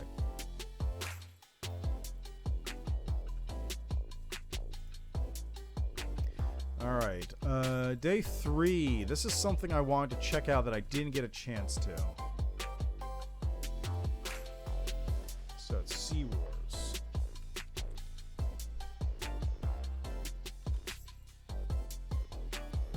$20 on Steam in early access. Since 2015? It's been in early access for 5 years. Jeez. Alright, well, it looked really interesting. That's the main reason. I just wanted to take a look at it because it looks pretty neat. I wasn't really sure what to make of it. SeaWars is a pixel action game with strategy, roguelike flavor, and 16-bit graphics, which are retro enough to bring you back to the 90s. If you love challenge pixel art and occasionally play FPS, then SeaWars is both worth a try out. Interesting. It looks like there's a sort of set distance kind of thing going on where combat takes place on specific zones and enemies move into that. Intriguing.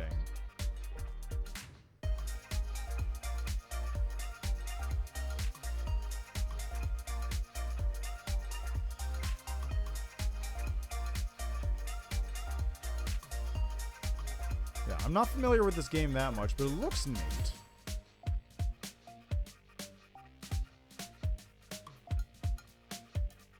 You know what it actually kind of looks like?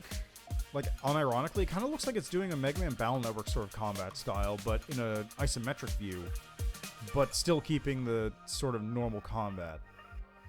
That might be neat, but I don't know how it plays. I really need to try it out myself to know for sure. So who knows? I might come back to this. SeaWars is having daily updates, really?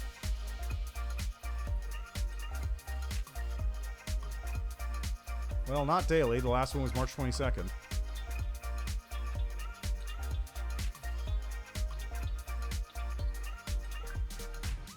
Well, hopefully it goes well for them, but we'll see. Like I said, I wanted to check this game out, but I never got the time to. Whenever I stopped by, people were playing.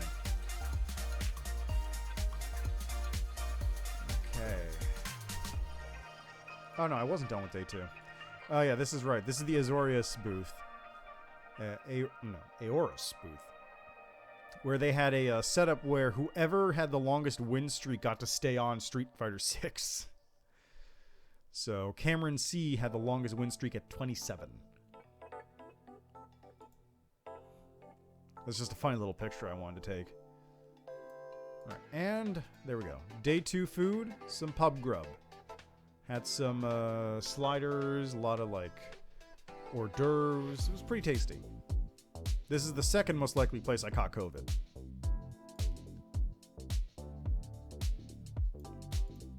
Alright. Day 3. Alright, so this game, Shot One, is an odd one. So this game is basically like Windjammers. Sort of fits in that same niche of like kind of Hong volleyball disc golf kind of thing, but with superpowers and combat. It's not showing any of it in the picture. That's kind of bizarre. Anyway, it's basically like Windjammers, but with more focus on superpowers. Each of the characters has their own unique superpowers. Oh, this must be like it's so weird. The other thing they were talking about when I was at the booth is that the game had a lot of more focus on the different stage hazards for each of the stages, because I think in Windjammers all the stages are basically the same. But they imply that there's like differences between each of the stages that are more than just point differences, which they also have. So, worth taking a look at, right? I'll check it out when it comes out if they drop a demo.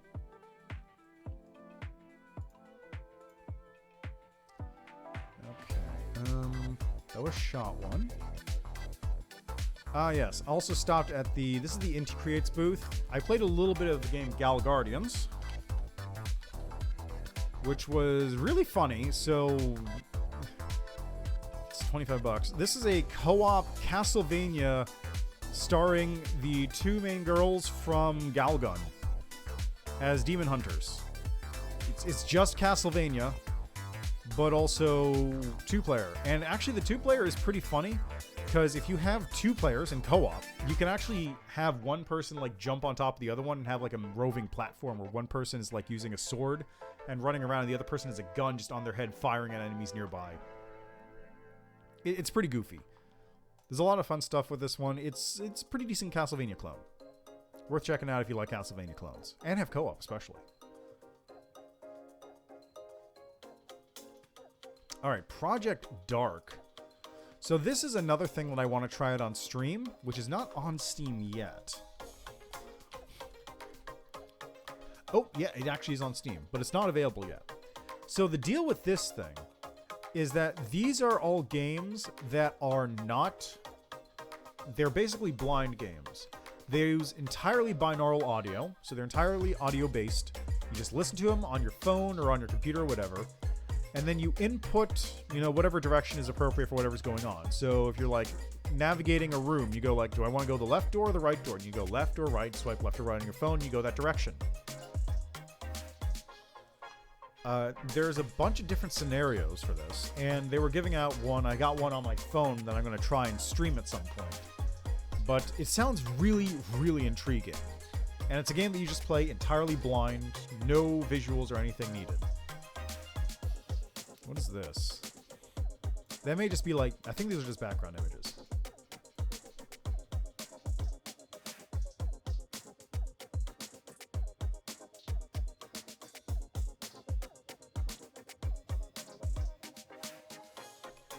But yeah, a lot of these things are just like, yeah, there's Date in the Dark. There's one where you're like trapped in a dark submarine. There's one where it's like a home invader kind of thing. There's one where you're like, I think there's one where you're like navigating. I don't remember what the maze one is. There's a bunch of these things. There's a bunch of different scenarios.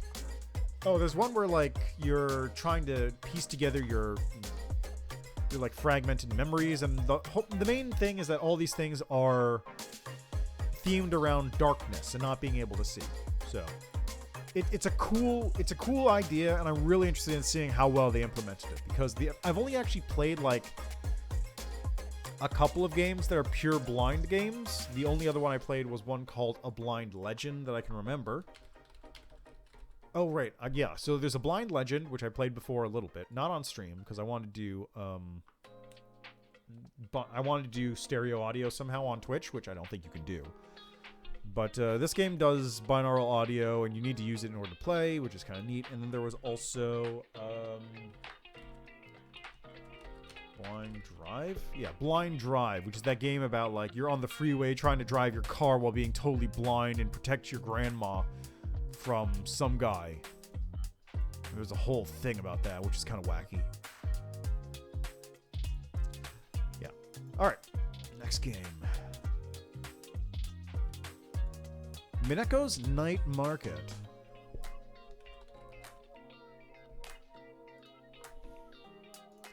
So this game is all about being like cute and cozy, very comfy little like warm blanket sort of game, where you're playing as Mineko, who just moved to a new like rural Japanese town, and you got to make friends and help the town grow while also solving like the sort of low stakes mystery that's going on. It's all very cutesy, very low stakes. Not a lot of big action stuff going on. There's some crafting, there's some bartering, stealth gameplay you can see right there. It's very cutesy. Like I said, it's being sold as very low stakes or very calm and charming. Being published by Humble. I don't think they have a release date, but it's worth checking out if you like sort of a cute little game just when it comes out.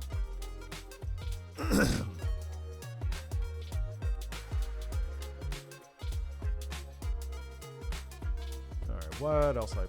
Ah, yes. Alright, so I took kind of a bad picture for this. The next one I played was a game called... Is Felicity's door not on?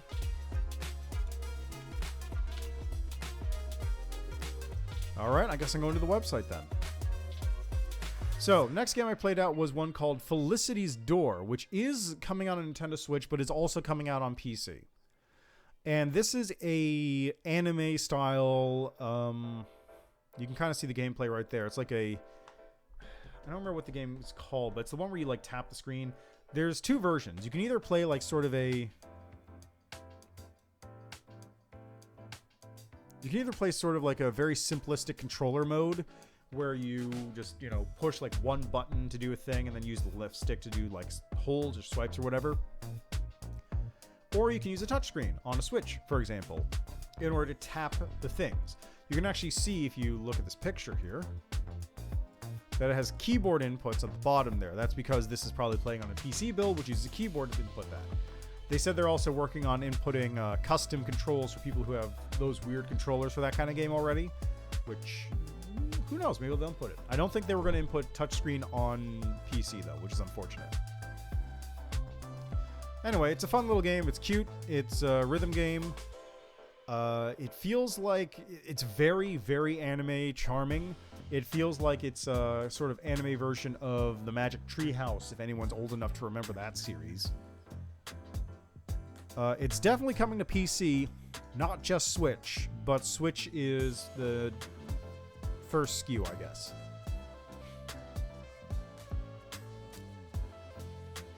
Okay, what next? Ah, yes, right. Planet Cube Edge.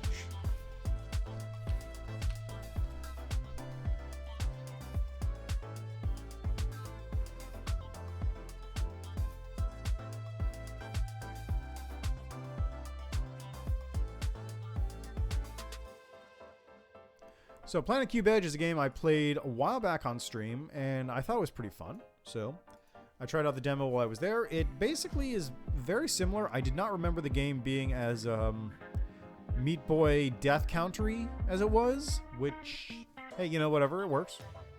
It's still pretty fun, still flows well, still lets you sort of get the hang of everything while you're doing stuff. It runs well. It's a fun little platformer game. It's only $15, and it did come out very recently, so worth checking out. It is a good game, though. It is fun. It flows well. It is a nice little platformer. If you like a platformer that is relatively difficult, worth checking out.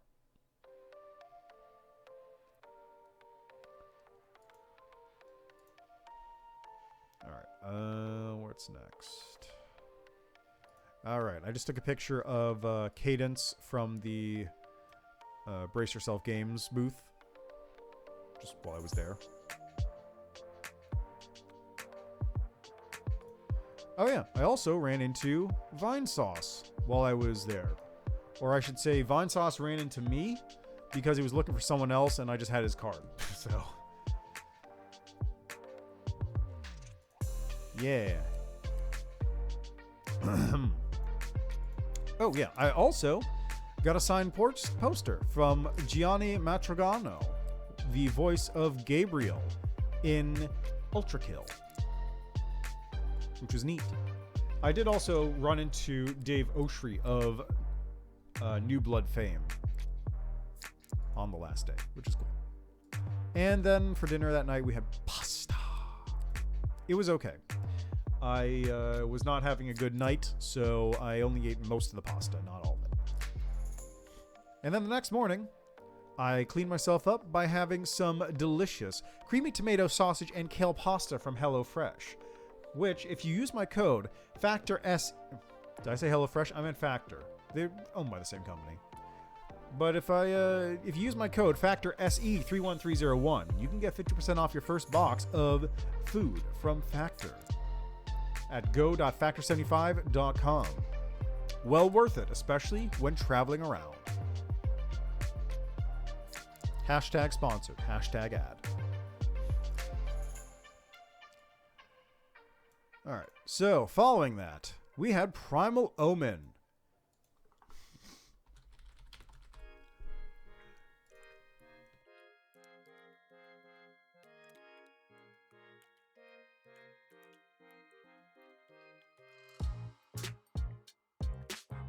So this is a game I want to be good, but will need a lot of work.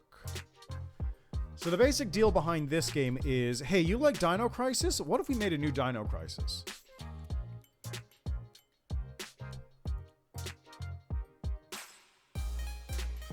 Right now, it is in a extremely rough state, mostly because there's not like a real programmer working on it. But I like the idea of a new Dino Crisis, so hopefully they get some people on board to like fully flesh the game out and make it a reality. Because I would like to play a new Dino Crisis. But unfortunately right now it is in an incredibly rough state. Like incredibly rough. Even beyond the parts where it's like super jank. Like, there's some design problems I have with the game, mostly around how, like, it's going super fast. The areas are designed to be, like, much larger and much, like, enemies are moving much faster, and just, like, you don't have enough time to deal with them properly. It's a whole thing. Like, it needs a lot of work. So I can applaud their intent. Their heart's in the right place, but unfortunately the game is not. And I hope, honestly, that it gets better.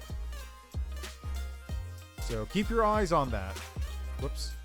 Keep your eyes on that and see how it progresses. All right, what next? Gun Runner. Right. This is a game I played a little bit of. It's Gun Runner. There we go. Came out just a couple days ago, actually. So this one is... Okay, this one has a couple issues with it, honestly.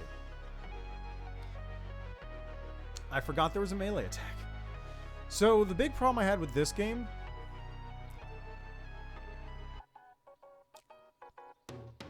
is that its control scheme is a little awkward. So you can't really... I mean, you can kind of see it down there. It is a twin-stick shooter that's also a platformer. Which means that in order to jump, you need to stop shooting. And in order to... It's really awkward. And that control scheme, I feel like, is not a good control scheme, straight up. Like, 100%.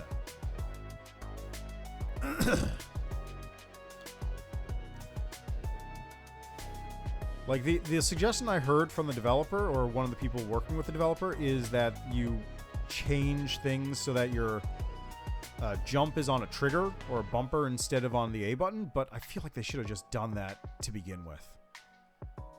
Like, they should not have had it like that to begin with. They should have had the jump button on the triggers instead of on the A button and just kept that as default and then designed around that, because in its current state, it is very awkward to control and does not feel good. Which is unfortunate because, like, it's pretty fun when you sort of get into the loop of things. It's nice and quick and breezy. You just blast through enemies. You get used to it. You get through it. You get the feeling. But just the control scheme is terrible. Just terrible. You can rebind things, of course, but it's just terrible control scheme. Just awful.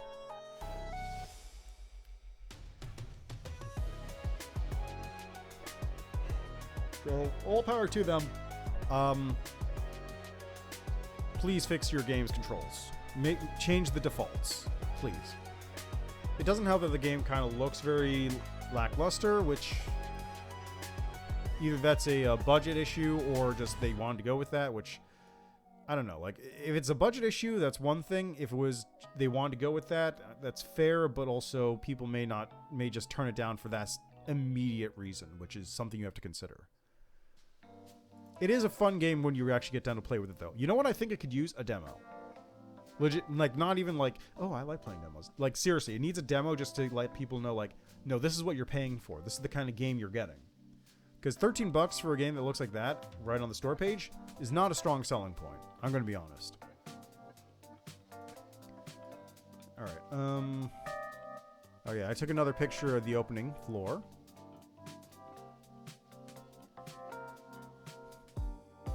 Stop by the color grade booth again, just to take a picture of Lulupa.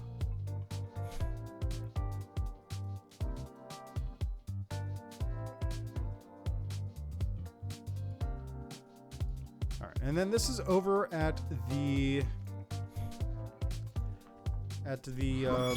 ooh. Our modest fellowship expands. Praise the sub. Hey, Vision, how you doing? Thanks for the sub. Nothing much with me, just poking through my pictures from PAX.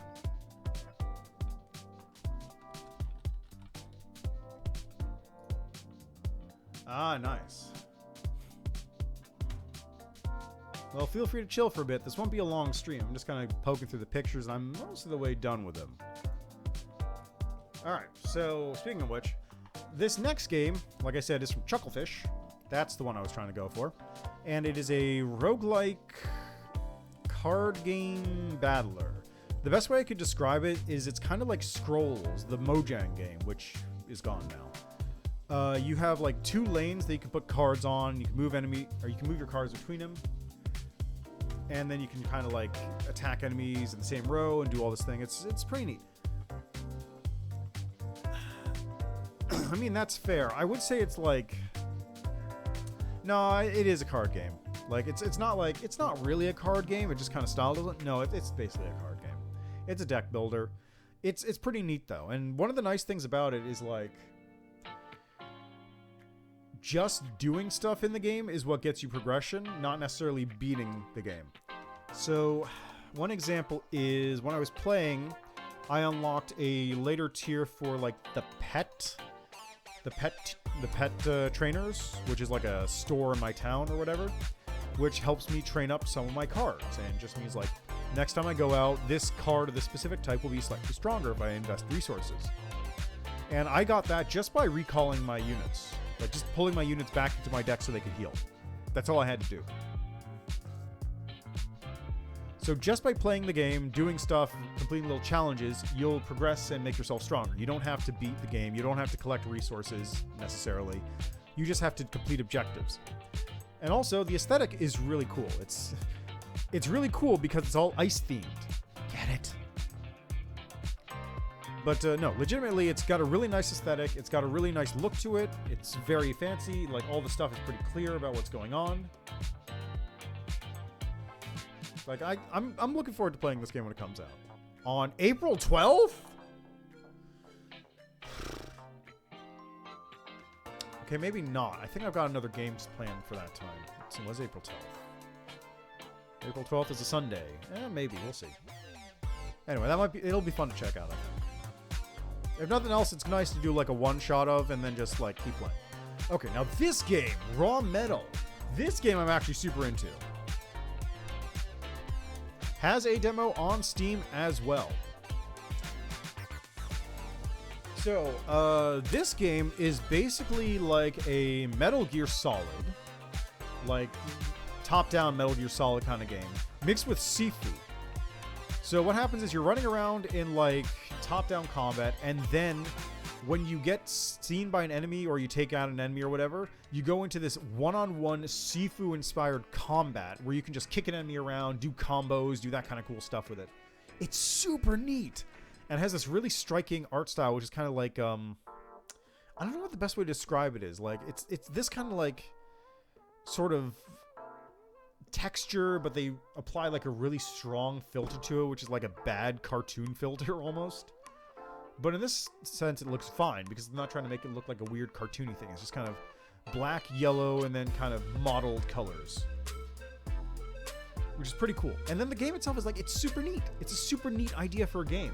It's also roguelike-ish, but you get a bunch of tools that you can use that you can send out, like you can toss out like a noisemaker to attract enemies to a certain spot so you can sneak by them. You can get tasers that you can use to like stun enemies so you can go right by them in broad daylight or shoot out lights. It's a whole bunch of stuff. It's super interesting. I really want to try this game out when it comes out. And it has a demo on Steam. It also has a demo on itch.io, and after talking to the developers, they also said that they have a Patreon, which gives you a more up-to-date demo. So if you want to try out the game yourself and the Steam demo or the itch.io demo isn't doing it for you, maybe give them some money. Just a thought. Anyway, super cool game. I am absolutely checking that out when it comes out. Like, this was my surprise game of the show. Not like the best game of the show necessarily, but like this is the game I had no expectations going into it for and came out going like, yeah, okay, I'm in. I'm totally in. Like, I saw the game, I went, I don't know. Then I played it a bit, like, yeah, okay, I'm sold. Yes. 100% going to play this game when it comes out. Alright, that was Raw Metal. Alright, so yeah, this was the last day. So now we get into the most important thing I did while at PAX East, which is I had lunch at a little place called Tasty Burger. So, let me talk to you about Tasty Burger. Tasty Burger is a local chain in Boston. They have a couple locations located all around the city. They're a burger place, which also has a bar included. Number of very convenient locations. The one that I've pretty much always gone to was the Back Bay location on Dartmouth Street. For two reasons. First, it's located directly on the Orange Line, which makes public transit a breeze. Second, it's basically the closest one to the Boston Convention Center. Like, there's another one that's slightly closer, but it was closed permanently. And then there's another one which is more or less, like, in the same distance, which is in a slightly more annoying part of town to get to. This one, incredibly convenient, incredibly fast to get to. So, Tasty Burger has some delicious food, and it has some absolutely fantastic. Okay, so like this is, I went with two other people. This is what we got. We got 3 different burgers, 2 things of chicken nuggets, and 1 thing of fries. Now, this is my burger that I got. This is called the Big Tasty. Look at that burger. Look at that burger. Now I want you to look at that burger and consider the following. That wasn't the best part of the meal. Tasty Burger has a lot of really good food. It has delicious burgers. It has good fries. It has sandwiches, chicken sandwiches. It's got a thing called a bag of burgers, which is just 5 burgers. It's got a variety of burgers you can get. But the thing you have to get if you ever go to Boston for whatever reason and go to a Tasty Burger, what you have to buy is the chicken nuggets. Because the chicken nuggets, and I have talked this up literally for years to every single person I know of who goes to PAX East and Boston. Every single time I talk it up to them and say, the chicken nuggets are the best chicken nuggets you will ever have. And every single time they go, it can't be that good. And every single time they go get the chicken nuggets and they go, those are the best chicken nuggets I've ever had. Every single time, every single year. This is not an exaggeration. I have done this for probably a dozen people across multiple states and countries who go here to Boston for PAX. I have told them, get a Tasty Burger, get the chicken nuggets. They go, they get nuggets, and they go, that was a good decision. I am not exaggerating. The chicken nuggets are amazing. Calling them chicken nuggets is not accurate. Because chicken nugget brings to mind, like, lightly breaded, reconstituted chicken goop. The chicken nuggets that you get at Tasty Burger are straight up like chicken tenders that have been cut into smaller pieces with some incredible breading on the outside. Like, that burger is good. The chicken nuggets are amazing. This is the reason I go to PAX every year. I mean, meeting developers and stuff is cool, and playing games is cool. This is the reason I go to PAX every year. Tasty Burger. I will scream my love for Tasty Burger from the high heavens. Well, maybe not scream, but like... yeah, basically. Just give me that Drake meme. Games? No. Tasty Burger. Yeah.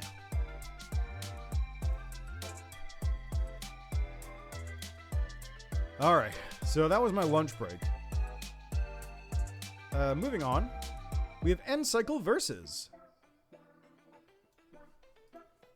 So this is a game that's been out for a while. And they are a studio that is just as excited about the Mega Man Battle Network collection coming out as I am. So, cool in that. Basically, it's a versus PvP Battle Network game. It is purely that. There's nothing else to it. It's just like multiplayer Battle Network. That's it. There's no story or anything, really. It's just, you know, play Battle Network, ton of game. But also multiplayer, either PvP or co-op. And it's super fun. The combat is much lower in terms of complexity compared to Mega Man Battle Network. Because Mega Man Battle Network, you have the like deck building aspect where you have to build an entire deck of cards, and then you have to go like, okay, do I hold this one in order to go for a program advance? Do I use it? Do I keep going like blow it all right now and then hope I get a reset later on and all that stuff? This one is more like you have a set of powers and you can sort of cycle through them and use them as you need. So it's pretty fun. Also, they're actually getting a rollback update soon, so that'll be fun too. Lunar Lux, I need to try that out, actually. I met the developer. I said I was going to try out the game, and I need to try out the game. Don't worry. That's on my list. That is on my list of games to play. Wait. Lunar Lux? That's not the one I was thinking.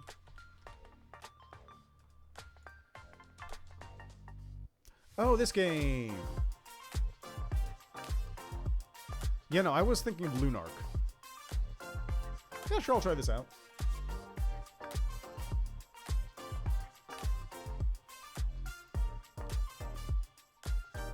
Yeah, I mean, there's a bunch of them, which is really nice. There's, of course, One Step from Eden.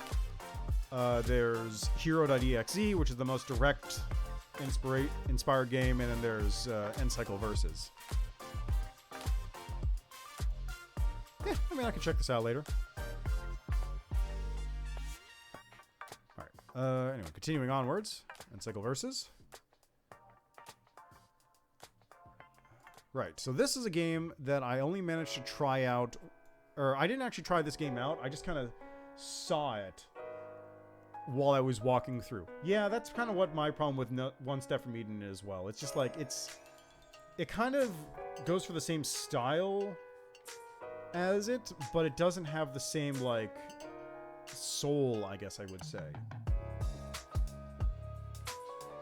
Also, it just kind of it throws you in and you get random chips. You don't get the ability to like make strategic choices or anything. Anyway, so what was this game called again? No Longer Human. Right. So this game I only saw while I was passing through. I didn't actually get the chance to try it out because I was just kind of walking past at the time. But it was very striking. Like, I did not know what was going on. It looked super cool, though, and I wanted to, like, take a closer look at it later on. The other problem is, like, you can't read this. This is basically illegible. So I didn't know what the game was called. I'm glad I took that picture, because I would have forgotten about it otherwise. It doesn't have these, like, circle things normally. Those aren't in the game, I think. But, like, this is very striking. I'm very curious what this game is actually like. So this is going to go on my watch list.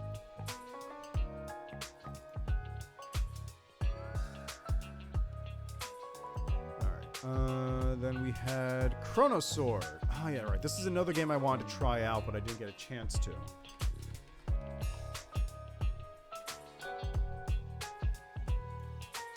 Pixel art Souls-like action-adventure about time travel. Fight the lunatics with your skills, sub-weapons, and runes. Explore the non-linear world seamlessly to find challenges and secrets. Be a charming heroine in or travel the past and future to reveal the truth. I don't think so. I mean, who knows? Like I said, I'll try it out when it comes out. This game looked cool, but I didn't stop by long enough to really, like, check it out.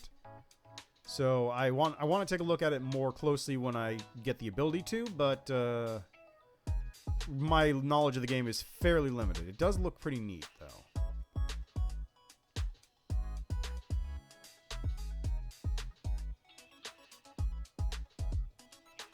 Yeah, I'm a little disappointed I didn't get a chance to try out all these games because I was walking around with people who were going to other places. So left to my own devices, I probably would have given a lot more of these games like the opportunity. Oh, yeah, this game, right. So this game I didn't get a chance to try, but it looks super fun.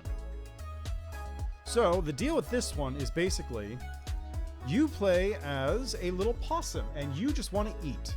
And you have to stealth around and eat food without getting caught by the cops.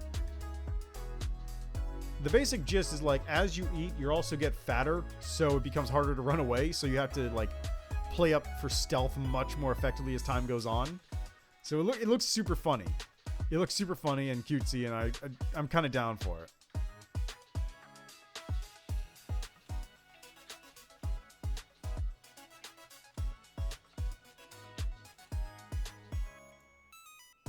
Yeah, like see, he's getting kind of fattened up there.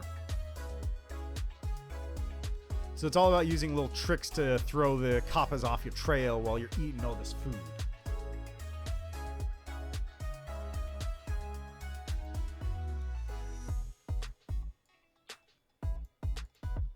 Nothing on the timing for when that's releasing, but it looks super cool. I'm actually super interested in playing that one because it looks like it'll be fun. Okay, next is what? 9 Years of Shadows. We stopped by that one. It just came out.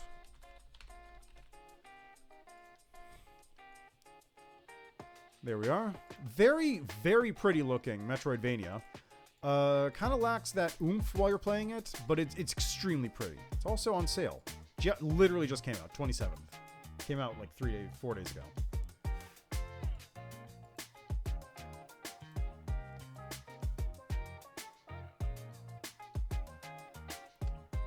There you go. You'll have to let me know if it's any good.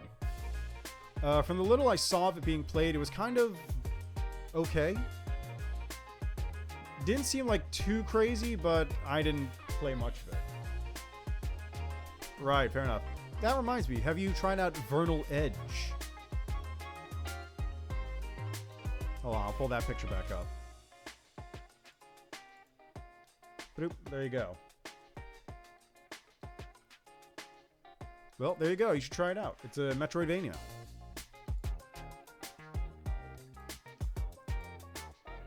Okay, what was next? Sovereign Syndicate. This one was interesting. Ironically, it was also on my list of games for my critical hit IO whatever thing.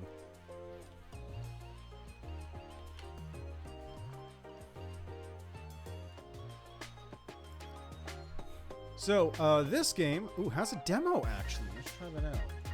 Oh, well, there you go.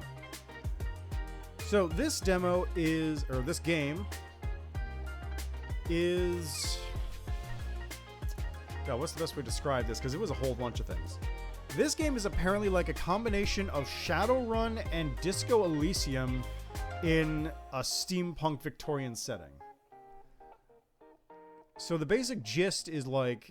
The Disco Elysium start is how each character sort of interacts with the world. You have inner voices for each of the characters that are like their self-restraint or their aggressiveness. And if you go for more aggressiveness, then, you know, your self-restraint becomes weaker, but you become more aggressive in terms of options. But if you become more self-restraint, then your options in terms of aggressiveness are lesser in like non-combat scenarios, but your combat scenarios might suffer a bit. That was the example given for, like, the Bullman. Not familiar with islets. But anyway, yeah, so, like, the Bullman had that scenario going, and then the whole setting is kind of Shadowrun-y, but in a cyberpunk, steampunk setting, which was, I said Shadowrun in steampunk, and then the guy who I was talking to said, yeah, that's basically what the lead developer said. So, hey, there you go. But it looks pretty neat. I'll have to try out the demo for that because I just stopped by and, like, looked at it since I didn't want to devote too much time with it on the last day. But it definitely looks interesting. It definitely looks like something worth trying out. There's a lot of cool games that are, like, definitely look interesting. This was a really good year for PAX, honestly. Like, a lot of amazing games on display. Alright, next up was a game called Pacific Drive, which I honestly did not know anything about. I heard a lot of people saying that you should play this game. But I don't know anything about the game itself. I just took a picture of it because we found it. Survive the anomaly-filled Olympic exclusion zone where the car is your only lifeline. Scavenge resources from abandoned research sites. Load up your trusty station wagon and drive like hell to make it through alive. This run-based driving survival adventure arrives in 2023.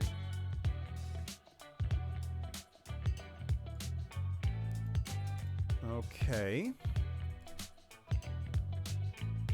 So it's a kind of survival game where it's all about, like, repairing your car.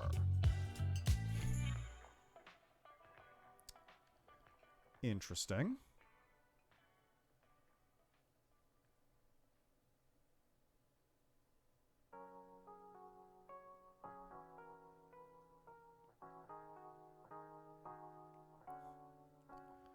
Okay, that's kind of neat.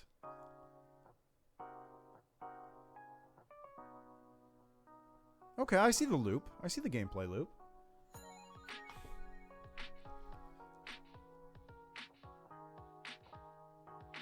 I see. I understand now. So the basic gist is like you're driving around and your car is your roguelike progression bit. And you're trying to escape the exclusion zone, and each time you go, you take a different route out, which gives you your like roguelike progression through different zones. Maybe not roguelike. Maybe it is just like straight runs.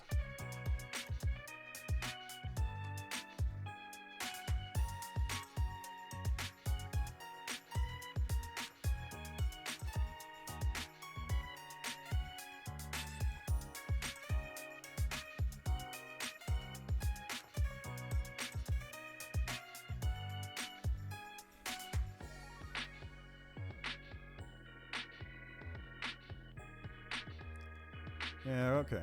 Oh yeah, it does say it right there. Yeah, okay, this looks pretty neat, actually. I can see it.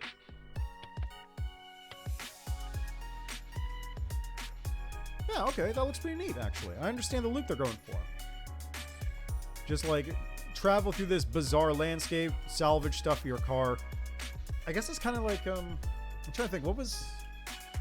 There's a couple games that are kind of like this now, but not in the roguelike sense. There's, like, Choo Choo Charles has the whole upgrade your vehicle as you go. God, there was another game that did that too, which is slipping my mind. God, what was it? What was the other game that, like, has a little bit of that? I had it in my mind a second ago. It wasn't Choo Choo Charles. Oh, it was Void Train. Void Train, where you're going off into like the areas to scavenge stuff and upgrade your train. That was it. Yeah, that's a cool idea. I like it. I'm down for that.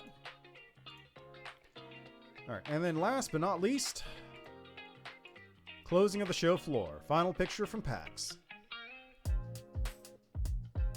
Alright, so that takes care of all my pictures. So let's talk about the games. Let's see, hold on here. Transform, center horizontal. Okay. Let's talk about the games that I did not get a chance to take a picture of for whatever reason.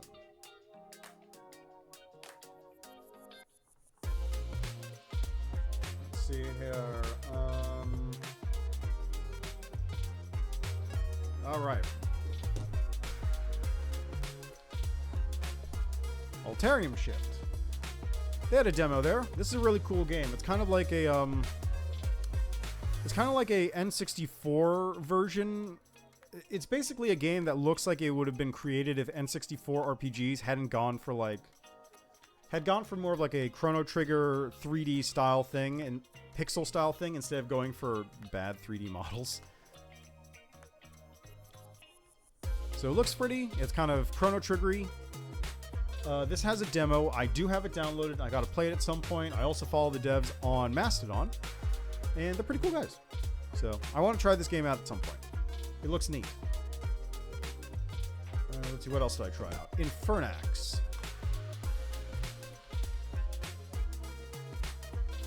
Infernax was also there. Berserk Studio. They were showing off, I want to say, a new update or something that was coming out. Or just the game. It looks like just the game's coming out or was out. So this is very cool. It's basically if you want to play like an old school Ghosts and Goblins kind of game, but new. Yeah. It looks super neat. Like if you just want to play an old school hard NES co-op game, there you go, Infernax.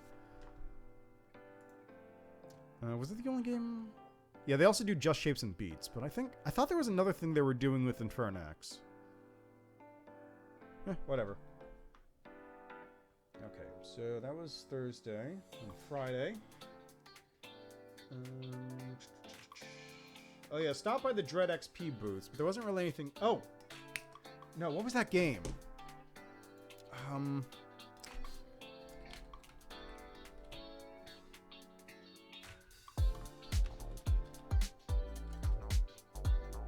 Amanda the Adventurer, that was it. So this game actually looks pretty neat. The basic gist of this one is it's kind of like a Blue's Clues kind of thing, where you're watching this kid's show and you have to follow the instructions from Amanda the Adventurer. And it's kind of this weird, like, don't hold me, I'm scared kind of thing, where it's vaguely threatening children's show kind of things going on. And Amanda is telling you how to do stuff. Like, you can make an apple pie by cutting an apple and then putting it in the oven for like 40 minutes at 400 degrees or whatever, right? But what about if you don't follow Amanda's instructions? What about if Amanda isn't looking out for you? What about if Amanda wants to hurt you? Should you really follow her instructions? And that's the basic gist of the game. It's apparently not very long, but it's more about like replayability and figuring out the different ways you can muck around with the game, which seems pretty interesting. All right. Also stopped by No Love Lost, which is a PvPvE shooter thing. This looks very different than the game I remember seeing. Like, there was some kind of shooter combat extraction thing, if I remember correctly, but I didn't spend a lot of time looking at it. So this one, it's not very strongly in my mind. Let's see here. Then Saturday, we went to, let's see, I stopped by Bomb Sorters, which looks pretty fun. Bomb Sorters is a 2 to 8 player. I didn't realize it was 8 player multiplayer game, where you play as like these little guys and you blow up people. It's just a little versus game, platforming, kind of fast paced. Looks pretty neat. I didn't get a chance to try it, but it looked very fun and like frantic from an outside perspective.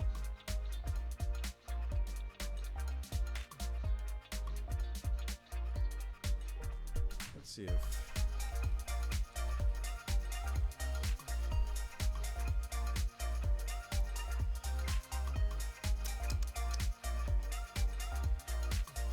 Yeah, no, nothing from there. Gravity Games is a publisher, so I'm probably not going to find it on there easily. Let's see here. Then we had No Longer Human, Chronosaur, a Corgi's Lazy Hike. Right.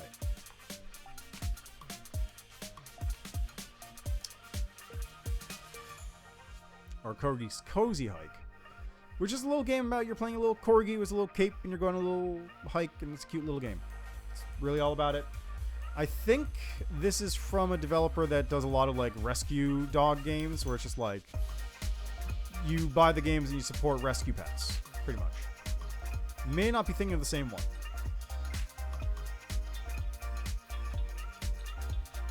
Anyway, just a little cute little game where you play as a corgi with a cape, just going on adventures. Kind of, now that I look at it, it's kind of like a little a short hike sort of game. In fact, this looks a lot like a short hike, but with a dog. This looks a lot like a short hike.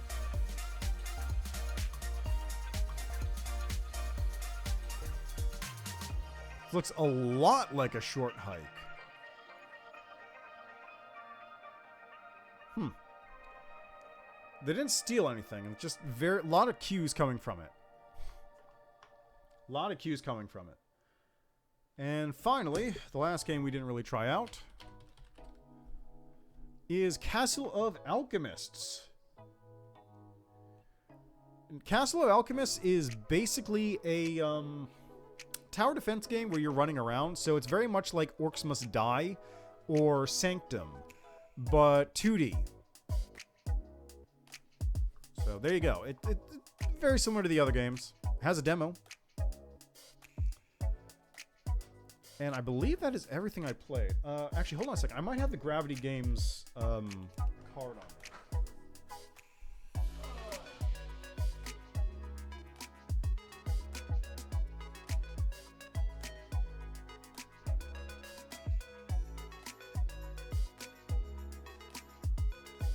I knew I had it. Kept all this stuff. Alright, what was the game we tried out? Final Night. That was it. So there was one game we tried out while we were there called Final Night, which is a weird game. It's basically like a co-op brawler kind of game, but you can play it solo. And it's very much like a TRPG thing. It's an interesting game, and I feel like it was designed to be played with one person. I mean, it says down there you can do split-screen co-op. But it feels like it was designed to be done with one person, like action swapping between different characters. So you have like your paladin, and then you have the paladin do like a big move, and then you swap over to the fighter while the paladin's doing their big move. So the fighter queues up an action. Then when the fighter's done, you switch over to the cleric to heal the paladin, who's probably on the recovery after being hit.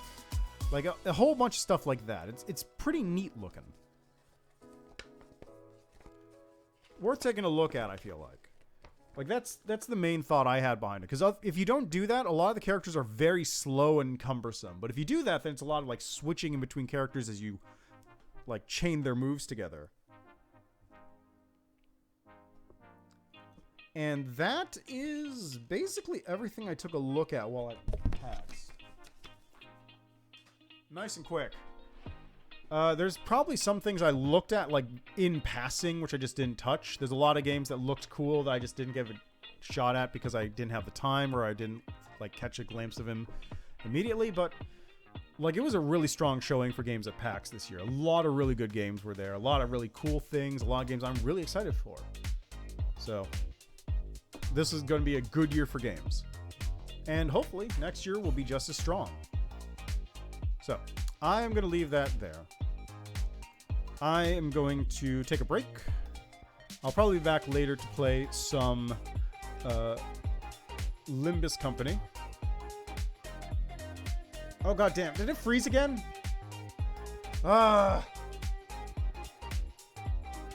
It's been doing this. I don't know why it's been doing this.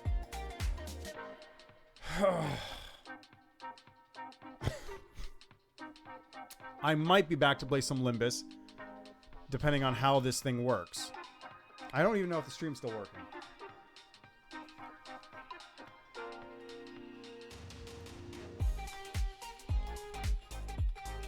Oops. Let's see if the stream's working real quick.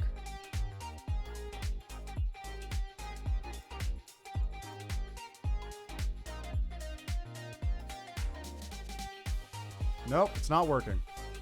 Great. Fantastic. I'm just gonna raid.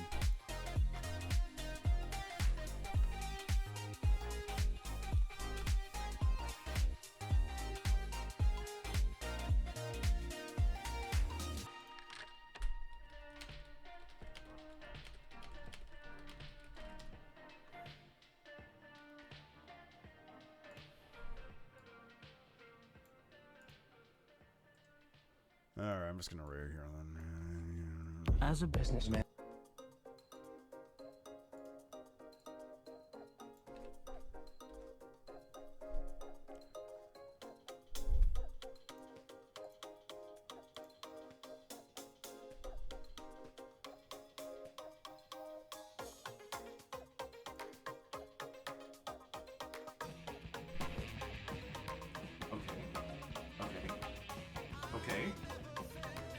Okay.